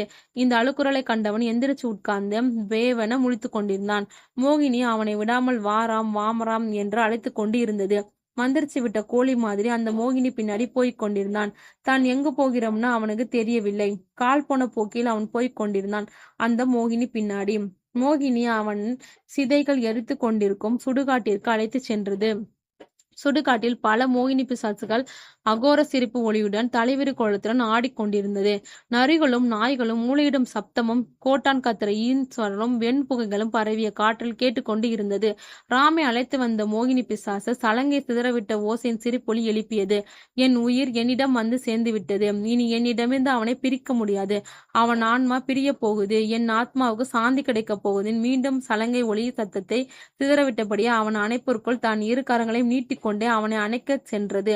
அவனை அணைக்கச் செல்ல அருகில் சென்ற போது மின்னல் வெட்டு போல் மின்சாரம் ஒளி பாய்ந்தது அந்த மோகினி மேல். மோகினி அலறி அடித்து கொண்டு வான் தொலைவிற்கு காத்தாடி போல் பறந்து கலன்று அலறி அடித்து கொண்டு மண் தரையில் விழுந்தது. எல்லாம் மந்திர கயிறு பண்ண ஜாலம். மோகினி தூக்க வீசப்பட்டதை பார்த்த அந்த சுடுகாட்டில் இருக்கும் பிசாசுகள் பயங்கர கரவொலி சிரிப்பை சிரித்தது. கர்வத்தோடு பேசிய மோகினியை, உனக்கு எத்தனை ஜென்மம் எடுத்தாலும் உன் ஆத்மா சாந்தி அடையாது என்று ஏளனமான சிரிப்பு சிரித்து கொண்டிருந்ததுங்க மோகினி பிசாசுகள். இங்கு என்ன நடக்கிறது என்று தெரியாமல் புத்தி சுவாதீனம் இழந்த ஒரு குழந்தை மாதிரி மீண்டும் மீண்டும் சொல்லிக்கொண்டே ஒரு சமாதி மேல் மயங்கி விழுந்தான் ராம். காலை செங்கதிரவன் உதித்தெழ அக்கிராம மக்கள் தன் காலன்கலன்களை கழிப்பதற்கு ஒவ்வொருவர் கையிலும் ஒரு செம்பினை தூக்கி கொண்டு அந்த சுடுகாட்டு பக்கம் சென்று கொண்டு இருந்தவர்கள் ராம் சமாதி மேல் படுத்து தூங்குவதை பார்த்து விட்டு ஓடி போய் இந்த விபரத்தை ராஜகிருஷ்ணனிடம் சொன்னாங்க. ராஜகிருஷ்ணனும் செல்லகிருஷ்ணனும் அந்த இடத்திற்கு விரைந்து சென்று ராமை கைத்தாங்களாக அழைத்து வந்தார்கள் தன் வீட்டிற்கு. சாரதா, அப்பா, அண்ணா என்னைக்காவது என் பையனுக்கு ஏன் இப்படி சுடுகாட்டிற்கு போனா? அவர்கள் இருவரையும் கேள்வி கொண்டிருக்கும் போதே ராம், அம்மா அம்மா என்னை விட்டு போகாதீங்க, நானும் உங்களுடனே வருகிறேன் என்ற சிறு குழந்தை பிதற்றுமாறி பிதற்று கொண்டு இருந்தான். சாரதா, ஐயோ கடவுளே, என் பையன் குழந்தை மாதிரி உளறுகிறானே. ராம், எதுக்குடா சுடுகாட்டிற்கு போன? முன்ன கூட்டி சென்றது அந்த மோகினியா என தன் மகனை நினைத்து கண்ணீர் வடித்து கொண்டிருந்தாள் அவனின் தாய். கற்பகம், அன்னி கவலைப்படாதீங்க, ராமாபிள்ளைக்கு ஒண்ணுமில்லை. சுடுகாட்டில் நைட்டெல்லாம் இருந்ததுனால இப்படி உளறுகிறார். கொஞ்ச நேரம் ஓய்வெடுக்கட்டும், பிறகு நார்மலாகி விடுவார். சாரதாவை ஆறுதல் படுத்தி கொண்டு இருந்தாள். ராஜகிருஷ்ணன் ராமை உள்ளே கூட்டு போய் படுக்க வைங்க. மற்ற மூவரும் ராமனின் செயலைக் கண்டு மனம் நொந்தி போயினர். விவேக் என் பக்கத்தில் தான் தூங்கி கொண்டிருந்தான். எப்ப அவன் அந்த இடத்திற்கு சென்றிருப்பான் என்று சிந்தனையில் ஆழ்ந்திருக்கும் போது செல்லகிருஷ்ணன், தம்பி, மாப்பிள்ளை உணர்வில் தான் படுத்து தூங்கி கொண்டிருந்தார். எப்படி அவர் அந்த சுடுகாட்டிற்கு போயிருக்க முடியும்? விவேக், அதுதான் தெரியல அங்கிள், எனக்கும் இந்த யோசனை தான் எழுகிறது. விவேக்கும் சாரதாவும் அவனை ரூமுக்குள் கூட்டிட்டு போய் படுக்க வைத்து அவன் பக்கத்திலே 2 பேரும் பார்த்து கொண்டு இருந்தார்கள். கீர்த்தியோ தன்னவனை காண அவன் ரூமிற்கு போக காலடி எடுத்து வைத்தவளே ராஜகிருஷ்ணன், கீர்த்தி, உன் ரூமுக்கு போ, அவன் சரியாகும் வரை அவன் பக்கத்தில் போகக்கூடாது என்று தன் பேத்தியை எச்சரித்தான். கீர்த்தி தன் தாத்தா சொன்னதை நினைத்து வருத்தத்துடன் தன் ரூமிற்குள் போய் புகுந்து கொண்டாள். ராஜகிருஷ்ணன் தன் மகளை தனியாக அழைத்து, சாரதா, ராம் உனக்கு பிறந்த பையன்தானாமா? சாரதா, அப்பா ஏன் இப்படி சந்தேகமா கேள்வி கேட்கிறீங்க? நேத்து கூட அவனை உத்து உத்து பார்த்து கொண்டிருந்தீர்கள், திடீர்னு இந்த சந்தேகம் ஏன்பா? ராஜகிருஷ்ணன், ஒண்ணுமில்லம்மா, அவன் ஜாடைய பார்த்தால் மாப்பிள்ளை ஜாடையும் இல்லை, உன் ஜாடையும் இல்லை, அதனாலதாம்மா இப்படி கேட்டேன். இப்போ ராம் நல்லா இருக்கானா? மழுப்பினார் அந்த முதியவர். சாரதாவும் நல்லா இருக்கான்ப்பா, நல்லா தூங்கி கொண்டிருக்கிறான். ராஜகிருஷ்ணன், சரிம்மா, அவன் நல்லா தூங்கி எழட்டும், அவனிடமே கேட்டு தெரிந்து கொள்ளலாம் எதுக்கு சுடுகாட்டிற்கு போனான் என்று. சாரதா தன் அப்பா பேசியதில் மன வருத்தத்துடன் காணப்பட்டவளை தவிர தன் அப்பா எதுக்கு இந்த கேள்வி கேட்டார் என்று அவள் சிந்தனையில் உதிக்கவே இல்லை. ஊர்க்காரங்க எல்லாம் கிசுகிசுன்னு பேசி கொண்டிருந்தனர். ராஜகிருஷ்ணன் பேரனை மோகினி பிசாசு தான் நாங்க அழைத்து சென்று அவனோட குடும்பம் நடத்திருக்கோம் என்று. விடல பையன் இல்லையா, அதுதான் அவன் வீட்டிற்கே சென்று சுடுகாட்டிற்கு அழைத்து சென்றிருக்கிறது என்று பேசிக் கொண்டிருக்க வீர கவுண்டர் தோப்பில் காவல் காத்தவன் அலறடித்தபடியே, ஐயா கவுண்டர் ஐயா, நம்ம மாந்தோப்பில் ஒரு பெண் தூக்குல தொங்குதுங்க, ஊருக்கே கேட்கும் அளவுக்கு கத்தி கொண்டு போனான். அவ்வூர் மக்கள் எல்லாம் ஒன்று கூடி ஓட்டமாக ஓடினர் வீர கவுண்டர் தோப்புக்கு. வீர கவுண்டரும் முத்து கவுண்டரும் அந்த இடத்திற்கு விரைந்து சென்று கூட்டத்தை ஒதுக்கிவிட்டு பார்க்க வீர கவுண்டரின் காதலி தூக்கில் தொங்கிக் கொண்டிருந்தாள். வீர கவுண்டர், அப்பா, இந்த புள்ள நம்ம பண்ணையில வேலை பார்க்கும் புள்ளதான்ப்பா, எதுக்கு தூக்கில் தொங்குன்னு தெரியலையே, நேத்து கூட நல்லாதான் இருந்தாள், விடுவதற்குள் இந்த பிள்ளைக்கு என்ன ஆச்சு தூக்கில் தொங்கும் அளவுக்கு போலியாக நடித்து கொண்டிருந்தான். முத்து கவுண்டர், எந்த பையனாவது காதல் இருக்கும், அவன் இவளை கெடுத்து ஏமாத்திட்டு போயிருப்பான், அந்த துக்கம் தாங்காமல் தூக்கில் தொங்கிருச்சு போல. ஊர்க்காரங்க தூக்கில் தொங்கியவளை கயிற்றிலிருந்து கழட்டி கீழே கிடத்தினார்கள். அங்கு என்னவோ ராஜகிருஷ்ணன் பேரனை மோகினி பிசாசு கூட்டிட்டு போய் சுடுகாட்டில் படுக்க வைத்திருக்கு, இங்கு இந்த பெண் தூக்கில் தொங்குது, எல்லாம் மர்மமாய் இருக்கே. ஊர்க்காரர்கள் ஒன்று கூடி பேசிக்கொண்டு இருந்தார்கள். தூரத்தில் 2 பேர் தன் தலையில் அடித்து கொண்டே மூச்சிறைக்க வந்தார்கள். எங்களை சந்தோஷமா ஊருக்கு வழி அனுப்பி வைத்தியம்மா, ஊர்ல இருந்து வருவதற்குள் பொணமா கிடைக்கிறிய புள்ள, எதுக்குடி இந்த திடீர் முடிவு, எந்த படுபாவி உங்களுக்கு நாசம் பண்ணான்னு தெரியலையே. என் தலையில அடித்து கொண்டு ஒப்பாரி வைத்துக் கொண்டிருந்தார்கள் இறந்தவர்களின் பெண்ணின் அம்மா அப்பா. இவர்கள் ஒப்பாரி வைப்பதை கண்டு வீர கவுண்டர் நெஞ்சில் ஊசி குத்தியது போல் இருந்தது. ஐயோ, உங்க பண்ணையில தான் என் பொண்ணு வேலை பார்த்தாள், உங்களுக்கு அவள் நடத்தை பற்றி தெரியும் தானே, அவளை ஏமாற்றிய களவாணி பயல் யாருன்னு சொல்லுங்க, நான் அவனை கொல்லாம விட மாட்டேன். பெண்ணின் தந்தை ஆவேசப்பட்டார். முத்துக்கவுண்டர், உன் புள்ள என் பண்ணையில தான் வேலை பார்த்தா, இல்லன்னு சொல்லல, அவள் நல்லவள் தான், கொஞ்சம் பொறு நாச்சி முத்து, உன் புள்ள வாழ்க்கையை கெடுத்தவனை கண்டுபிடிக்கலாம், முதல்ல நீ போய் சடங்கு சம்பிரதாயத்தை கவனி என அவனை ஆறுதல் படுத்தி அனுப்பி வைத்தான் தன் வீட்டிற்கு. அந்த பெண்ணின் சடலத்தோடு இறந்து போன பெண்ணின் சடலத்தை எடுத்துக்கொண்டு தன் வீட்டில் கிடத்தி சடங்கு சம்பிரதாயம் செய்து அப்பெண்ணை நல்லடக்கம் செய்தனர். செல்லகிருஷ்ணனின் காதுக்கு எட்டியது. உடனே பஞ்சாயத்தை கூட்ட சொன்னார். தண்டோரா போடுபவன், மோகினி கிராமத்தில் வசிக்கும் மக்கள் எல்லோருக்கும் இந்த ஊர் அரச மரத்தடியில் ஒன்று கூட வேண்டும் என இந்த ஊர் பஞ்சாயத்து தலைவர் கட்டளையிட்டிருக்கிறார். டம் டம் டம் என தண்டோராவை போட்டபடி சொல்லிக் கொண்டே வந்தான். 200 குடும்பங்களில் வசிக்கும் தெரு வீதிகளில் அரச மரத்தடியில் ஊர் மக்கள் ஒன்று கூடியிருந்தாங்க. பஞ்சாயத்து தலைவரான செல்லகிருஷ்ணனும் ராஜகிருஷ்ணனும் வந்து அவர்களுக்கு போட்ட நாற்காலியில் அமர்ந்தனர். இறந்து போன பெண்ணின் பெற்றோர்கள் அவர்கள் 2 பேருக்கு முன்னாடி நின்று கொண்டிருந்தனர். வீரகவுண்டரும் முத்துக்கவுண்டரும் அவர்களுக்கு தனியாக நாற்காலி போட்டு அமர்ந்தனர். இந்த 2 குடும்பங்களும் இக்கிராமத்திலே செல்வமிக்க குடும்பங்கள். அதனால்தான் இவர்களுக்கு இந்த மரியாதை. இறந்து போன பெண்ணின் அப்பா அம்மா போலீஸ் ஸ்டேஷனுக்கு போகாமல் என்னடா பஞ்சாயத்துக்கு வந்து நிக்கிறாங்கன்னு நினைக்கிறீங்களா? போலீஸ் ஸ்டேஷனுக்கு போனா தன் பெண்ணை இழிவாக பேசி தன் பெண்ணின் கற்பை தவறாக சித்தரிப்பார்கள் என்பதற்காக தான் செல்லகிருஷ்ணனிடமும் ராஜகிருஷ்ணனும் உணர்ந்துள்ளனர். இக்கிராமத்தில் எந்த பிரச்சனையாக இருந்தாலும் அது ராஜகிருஷ்ணனிடம்தான் வரும். இவர்தான் இந்த ஊருக்கு முன்னாள் பஞ்சாயத்து தலைவர். இவர் மகன் இப்போது பஞ்சாயத்து தலைவர். ராஜகிருஷ்ணன் என்னதான் சொல்றான்னு பார்ப்போம். விவேக், சுவாதி, உன் அப்பாவும் தாத்தாவும் எங்கே போயிருக்கார்கள்? ஒரு ஆள் வந்து சொன்னதுமே உடனே அவசரமா ஒருவித கலவரத்துடன் கிளம்பி சென்றார்கள். அதனாலதான் கேட்டேன். சுவாதி, அவர்கள் இருவரும் பஞ்சாயத்துக்கு போயிருக்கார்கள். நீண்ட நாள் கழித்து இன்னைக்குதான் பஞ்சாயத்தை கூட்டி இருக்கிறாங்க. விவேக், அப்படி என்ன வழக்கு வந்திருக்கிறது? வா சுவாதி, நாம பஞ்சாயத்தை போய் பார்க்கலாம். விவேக் அவளை கூப்பிட சுவாதி, ஐயோ, நாங்களாம் பஞ்சாயத்து குடும்பத்தில் வரமாட்டோம், எங்க அப்பா திட்டுவாங்க, நீங்க வேணா போயிட்டு வாங்க. விவேக், சரி சுவாதி, நான் போயிட்டு வருகிறேன். வந்ததுக்கு அப்புறம் பஞ்சாயத்துல என்ன நடந்ததுன்னு சொல்கிறேன். சுவாதி, சரிங்க. விவேக் பஞ்சாயத்து குடும்பத்திற்கு சென்றான். ராஜகிருஷ்ணன் நாச்சிமுத்து பொம்பளை புள்ளைய தனியா விட்டுட்டு நீங்க 2 பேரும் எங்க போனீங்க? நாச்சிமுத்து, ஐயா, என் பொஞ்சாதிய தம்பி மகள் சமைஞ்சிட்டான்னு சொன்னாங்க, அதுக்காக சீர் செய்ய போனோம்யா. ஊர்ல இருந்து வருவதற்குள் இப்படி அசம்பாவிதம் நடந்து விட்டது. செல்லகிருஷ்ணன், போகும்போது அவளையும் கையோடு கூட்டிட்டு போக வேண்டியதுதானே? தனியாக அவளை விட்டு போனதால் என்ன விவரம் நடந்திருக்குன்னு பாருங்க. வடிவு, ஐயா, நான் அவளை கூப்பிட்டேன், அவள் வர மறுத்துட்டாள். எனக்கு பண்ணையில் நிறைய வேலை இருக்குமா, ஐயா என்ன நம்பி வேலை ஒப்படைச்சிருக்காரு, அதெல்லாம் செய்து முடிக்கணும் என்று காரணம் காட்டி வர மறுத்துட்டா ஐயா. ராஜகிருஷ்ணன், நாச்சிமுத்து, இப்ப வந்திருக்கே வீடியோ போனில் உன் மவ எந்த பசங்கிட்டையாவது பேசுவாளா? நம்ம ஊர் பசங்களிடம் சிரித்து பேசி பார்த்திருக்கியா? நாச்சிமுத்து, அப்படியெல்லாம் என் பொண்ணு எந்த பசங்க கிட்டயும் பேசி பார்த்தது இல்லைங்கய்யா. பண்ணைக்கு வேலைக்கு போயிட்டு வந்து அசதியில் படுத்து தூங்கிடுவாங்கய்யா. ராஜகிருஷ்ணன், வீரகவுண்டரே, உன் பண்ணை ஆட்கள் இந்த பெண்ணிடம் யாராவது தப்பா நடந்திருக்க முயற்சித்திருக்கார்களா? வீரகவுண்டர், அதுதான் ஐயா கேட்டிருக்கோம்ல, பதில் சொல்லுங்கடா. அப்படி யாராவது தப்பா நடக்க முயற்சி பண்ணீங்களா? தன் பண்ணை ஆட்களை அதட்டினார். பண்ணை ஆட்கள் பணிவான குரலில், ஐயா, அந்த புள்ளைய நாங்க ஏறெடுத்து கூட பார்த்தது இல்லைங்க. அது வருங்க, பண்ணைக்கு வேலை செய்யுங்க, வேலை செய்து முடிச்சதும் வீட்டுக்கு போயிடுங்க. முத்துக்கவுண்டர், அதுதான் பசங்க, நாங்க தப்பு பண்ணலன்னு சொல்லிட்டாங்களே, எதுக்கு பஞ்சாயத்து? எல்லாருடைய நேரமும் வீண் போகுது. இந்த வடிவு நாச்சிமுத்து எங்க போற கரகம் என் தோப்பில் முடிய வேண்டும்னு இருக்கு. போனா போகட்டும்னா அவ வேலை செய்த கூலிக்கு மேல் போட்டு தருகிறோம், அதை வச்சு பிழைப்பு நடத்துங்க. பக்கத்தில் இருந்தவிடம் கையை நீட்ட அவன் 1,00,000 ரூபாய் கட்டுகளுடன் முத்துக்கவுண்டர் கையில் கொடுக்க முத்துக்கவுண்டர் அந்த பணத்தை வாங்கி நாச்சிமுத்து கையில் கொடுத்தான். நாச்சிமுத்து, ஐயா, அந்த பணம் வேணாங்க ஐயா, என் புள்ள விதி அவ்வளவுதாங்க. அவ செத்ததுக்கு நீங்க போய் எதுக்கு பணம் தரீங்க? உங்க பணம் உங்ககிட்டே இருக்கட்டும்ங்க. செல்லகிருஷ்ணன், நாச்சிமுத்து, தப்பு அவங்க மேலதான் உள்ளது, அதுதான் பணத்தை கொடுத்து வாயடைக்க பாக்குறாங்க. வீரகவுண்டர், தப்பு எல்லாம் எங்க பேர்ல இல்லைங்க, அந்த புள்ள செய்த கூலிதான் இது, நாங்க பணத்தை கொடுத்து தப்ப மறைக்கலைங்க. நாச்சிமுத்து, ஐயா, என் புள்ளையே போயிட்டாங்க, இந்த பஞ்சாயத்தை கூட்டி பேசினால் மட்டும் என் புள்ள உசுருடன் வரப்போறதில்ல. ராஜகிருஷ்ணன், நாச்சிமுத்து, உன் புள்ள சாதாரணமா செத்து இருந்தால் பஞ்சாயத்து ஏன் கூட்ட போகுது? அவ செத்துது இதோ நிக்கிறானே இந்த வீரகவுண்டர் தோப்புல செத்து கிடந்தான், அதுதான் சந்தேகமா இருக்கு. வீரகவுண்டன், இந்த பெரியவரே, என்னமோ அந்த பிள்ளைய நான் தான் சாகடிச்சு தூக்கில் தொங்க விட்ட மாதிரி பேசுறீங்க, விட்டால் நான் தான் கொலை செய்தேன் என்று போலீசிடம் புடித்து கொடுப்பீங்க போலயே. செல்லகிருஷ்ணன் அவனை முறைத்தபடியே சொன்னார். இருந்தாலும் இருக்கலாம். வீரகவுண்டர், இந்த பஞ்சாயத்து தலைவரை நான் தான் கொலை செய்தேன் நிரூபிக்க என் மனதில் கீர்த்தியை தவிர யாருக்கும் இடமில்லை. நான் ஏன் வேற பெண்ணை கெடுத்து அவளை கொல்ல செய்ய போறேன்?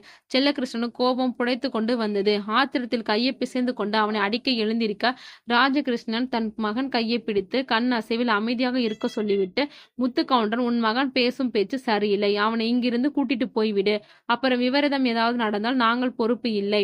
வீரகவுண்டர் வேஷ்டியை மடித்துக்கொண்டு என்னைய விபரீதம் நடக்கும் ராஜகிருஷ்ணனிடம் சண்டைக்கு எத்தனித்தான். அந்த ஊர் இளைஞர்கள் பொங்கி எழுந்தனர். வீரகவுண்டரை அடித்து துவம்சம் பண்ண முத்துக்கவுண்டர் வேடிக்கை பார்த்து கொண்டிருந்தவன் தன் மகன் இதுக்கு மேல் இங்கிருந்தால் நல்லது இல்லை என்று, வீரா, வாடா, நாம போகலாம், எவ்வளவு ஒருத்தி நம்ம தோப்புல தூக்கு போட்டு செத்து போயிட்டான்னு பெருசா பஞ்சாயத்துக்கிட்ட வந்துட்டாங்க. முதல்ல மோகினி பிசாச்சு பிடித்த பேரனை கூட்டிட்டு போய் மந்திரிக்க சொல்ல வந்துட்டாரு. அடுத்தவங்க வீட்டு பிரச்சனையை விசாரிக்கிறதுக்கு என அங்கலாய்த்து கொண்டே தன் வேட்டியை மடித்து கட்டி கொண்டு அப்பனும் மகனும் அந்த இடத்தை விட்டு கிளம்பினர். ராஜகிருஷ்ணனுக்கு முத்துக்கவுண்டர் சொன்ன வார்த்தை முகத்தில் அறைந்தாற் போல் இருந்தது. நாச்சிமுத்து, உன் மகனை நினைத்து வெசனப்பட போயே ராம்க்கு நல்ல ஒரு உண்மை மறைக்க வைக்க முடியுமது. ஒரு நாள் வெளிச்சத்துக்கு தான் தீரும். எல்லோரும் கலந்து செல்லுங்கள் கட்டளையிட்டு அவர் எந்திரிச்சு தன் வீட்டுக்கு போய் சேர்ந்தார். செல்லக்கிருஷ்ணன் கூட்டத்தில் ஓரமாக நின்று வேடிக்கை பார்த்து கொண்டு இருந்த விவேக்கை பார்த்தவாறு, தம்பி இந்த கூட்டத்தில் என்ன பண்றீங்க கேட்க, விவேக் பஞ்சாயத்து நடப்பதாக சொன்னாங்க, அதான் பார்க்கலான்னு வந்தேன் அங்கிள். செல்லக்கிருஷ்ணன் சரி வாங்க போகலாம். விவேக் வீர கவுண்டர் சொன்னதில் அவன் மனதில் குழப்பத்துடன் வீடு போய் சேர்ந்தான். முத்து கவுண்டர் வீராவிடம், நம் பண்ணையில் வேலை பார்க்கும் பெண்ணை என்னடா செய்த? வீரா கவுண்டர், அப்பா ஏன் மேல் ஏன் இந்த சந்தேகம்? நான் எதுவும் செய்யலப்பா, அறியாத பிள்ளை போல் சொன்னான். முத்து கவுண்டர், அந்த பெண்ணுக்கும் உனக்கும் தொடர்பு இருக்குதுன்னு நான் அரசல் புரசலா தெரிந்து கொண்டேன். சொல்லுடா, என்ன செய்த அந்த பிள்ளையை கடிதார். வீர கவுண்டர், அப்பா நேத்து நம் பண்ணை வீட்டுக்கு அவளை வர சொன்னேன், அவளும் வந்தா. நானும் புது மாப்பிள்ளை ஆக போறேன்னு சொன்னதும் அவளுக்கு கோபம் பொத்து கொண்டு வந்தது. என்னை விட்டுட்டு வேற எவ கழுத்துல தாலி கட்டினாலும் இந்த ஊர்க்காரங்களுக்கு நீ யார் என்பதை தெரிவிப்பேன். உன் மண்டவாளத்தை தண்டவாளத்தில் ஏத்துவேன்னு சொன்னா. எனக்கு கோபம் வந்து 4 தட்டு தட்டினேன். பொசுக்குன்னு போயிட்டாப்பா. அதுதான் நம்ம மாந்தோப்புல யாருக்கும் தெரியாம தூக்கு போட்ட மாதிரி செட்டப் செய்து விட்டு வந்துட்டேன். நல்ல வேளை அவ தற்கொலை பண்ணிட்டாங்கன்னு இந்த ஊர்க்காரங்க நம்பிட்டாங்க. முத்து கவுண்டர், முட்டாள் முட்டாள், அவளை தூக்கு மாட்டியபடி செட்டப் செய்து இருக்கிற. அவளை குழி தோண்டி புதைத்திருந்தால் அந்த ராஜகிருஷ்ணன் செல்லகிருஷ்ணனும் பஞ்சாயத்தை கூட்டி கேள்வி கேட்டிருக்க மாட்டாங்க. வீரகவுண்டர், அதுதான்ப்பா நாம் செய்தோம் என்று யாருக்கும் தெரியலையே. முத்து கவுண்டர், முட்டாள் பசங்க இருக்கிற வரைக்கும் என்ன? தப்பு செய்தால் தான் தெரிய போகுது. சரிடா மகனே, இனி இந்த மாதிரி தப்பு செய்தால் உன் அப்பனிடம் சொல்லிவிடு, நான் எல்லாம் பாத்துக்கிறேன். வீரகவுண்டர், அப்பா கீர்த்திய பொண்ணு கேட்கிறேன்னு சொன்னீங்களே. முத்து கவுண்டர், பஞ்சாயத்துல நீ வேற அந்த செல்லகிருஷ்ணனிடம் எக்கு தப்பா பேசிட்டு வந்துட்ட. இப்போ எப்படி போய் பொண்ணு கேட்பது? இருந்தும் நாளைக்கு கேட்கலாம்ப்பா. வீரகவுண்டர் மகிழ்ச்சியோடு, சரிப்பா நான் பண்ணைக்கு போயிட்டு வருகிறேன். முத்து கவுண்டர், சரிடா. ராம் காலையிலிருந்து தூங்கியவன் இப்பதான் எந்திரிச்சு ரூமிலிருந்து வெளியே வந்தான். இவன் வருவதைக் கண்டு அக்குடும்பத்தார் அவனை பார்த்து நலம் விசாரித்துவிட்டு கேள்வியாய் கேட்டனர். ராம், எனக்கு என்னாச்சு? ஏன் இப்படி நலம் விசாரித்து கேள்வி கேட்கறீங்க? சாரதா, ராம், நேத்து இரவெல்லாம் எங்கடா போயிருந்த? இந்த ஊர்க்கார மக்கள் உன்னை சுடுகாட்டில் பார்த்து விட்டு சொன்னாங்க. உன் தாத்தாவும் மாமாவும் கூட்டிட்டு வந்தார்கள். ராம், என்ன சுடுகாட்டுல இருந்தா கூட்டிட்டு வந்தார்கள்? எனக்கு என்ன நடந்துச்சுன்னு தெரியாதும்மா. விவேக், நண்பா நல்லா யோசிச்சு சொல்லுடா. நான் உன் பக்கத்துல தான் படுத்திருந்தேன். எனக்கே தெரியாம எப்படிடா வெளியே போனேன்? ராம், அதுதான் எனக்கும் தெரியலன்னு சொல்லிட்டேனே. ஏன் இப்படி எல்லாரும் கேள்வி கேட்டு தொலைக்கிறீங்க? கோபம் அவன் உச்சி மண்டையில் ஏறி கத்தினான். ராஜகிருஷ்ணன் அவனை கேள்வி கேட்பதை விட்டுட்டு அவனுக்கு சாப்பிடுவதற்கு சாப்பாடு கொடுங்கள். கற்பகம், சரிங்க மாமா, குளிச்சிட்டு வாங்க, மாப்பிள்ளை சாப்பிடலாம். ராம், சரிங்க அத்தை. சாரதா தன் பையனை இப்படி கோவப்பட்டு பார்ப்பது இதுதான் முதல் தடவை. அவன் கோவப்படுவதை பார்த்தவள் சிலையாக நின்று கொண்டிருந்தாள். ராஜகிருஷ்ணன், ராம், உன் கையில் கட்டிய மந்திர கயிறு இருக்குதானே? ராம், இதோ பாருங்க தாத்தா என அவன் கையை காட்டினான்.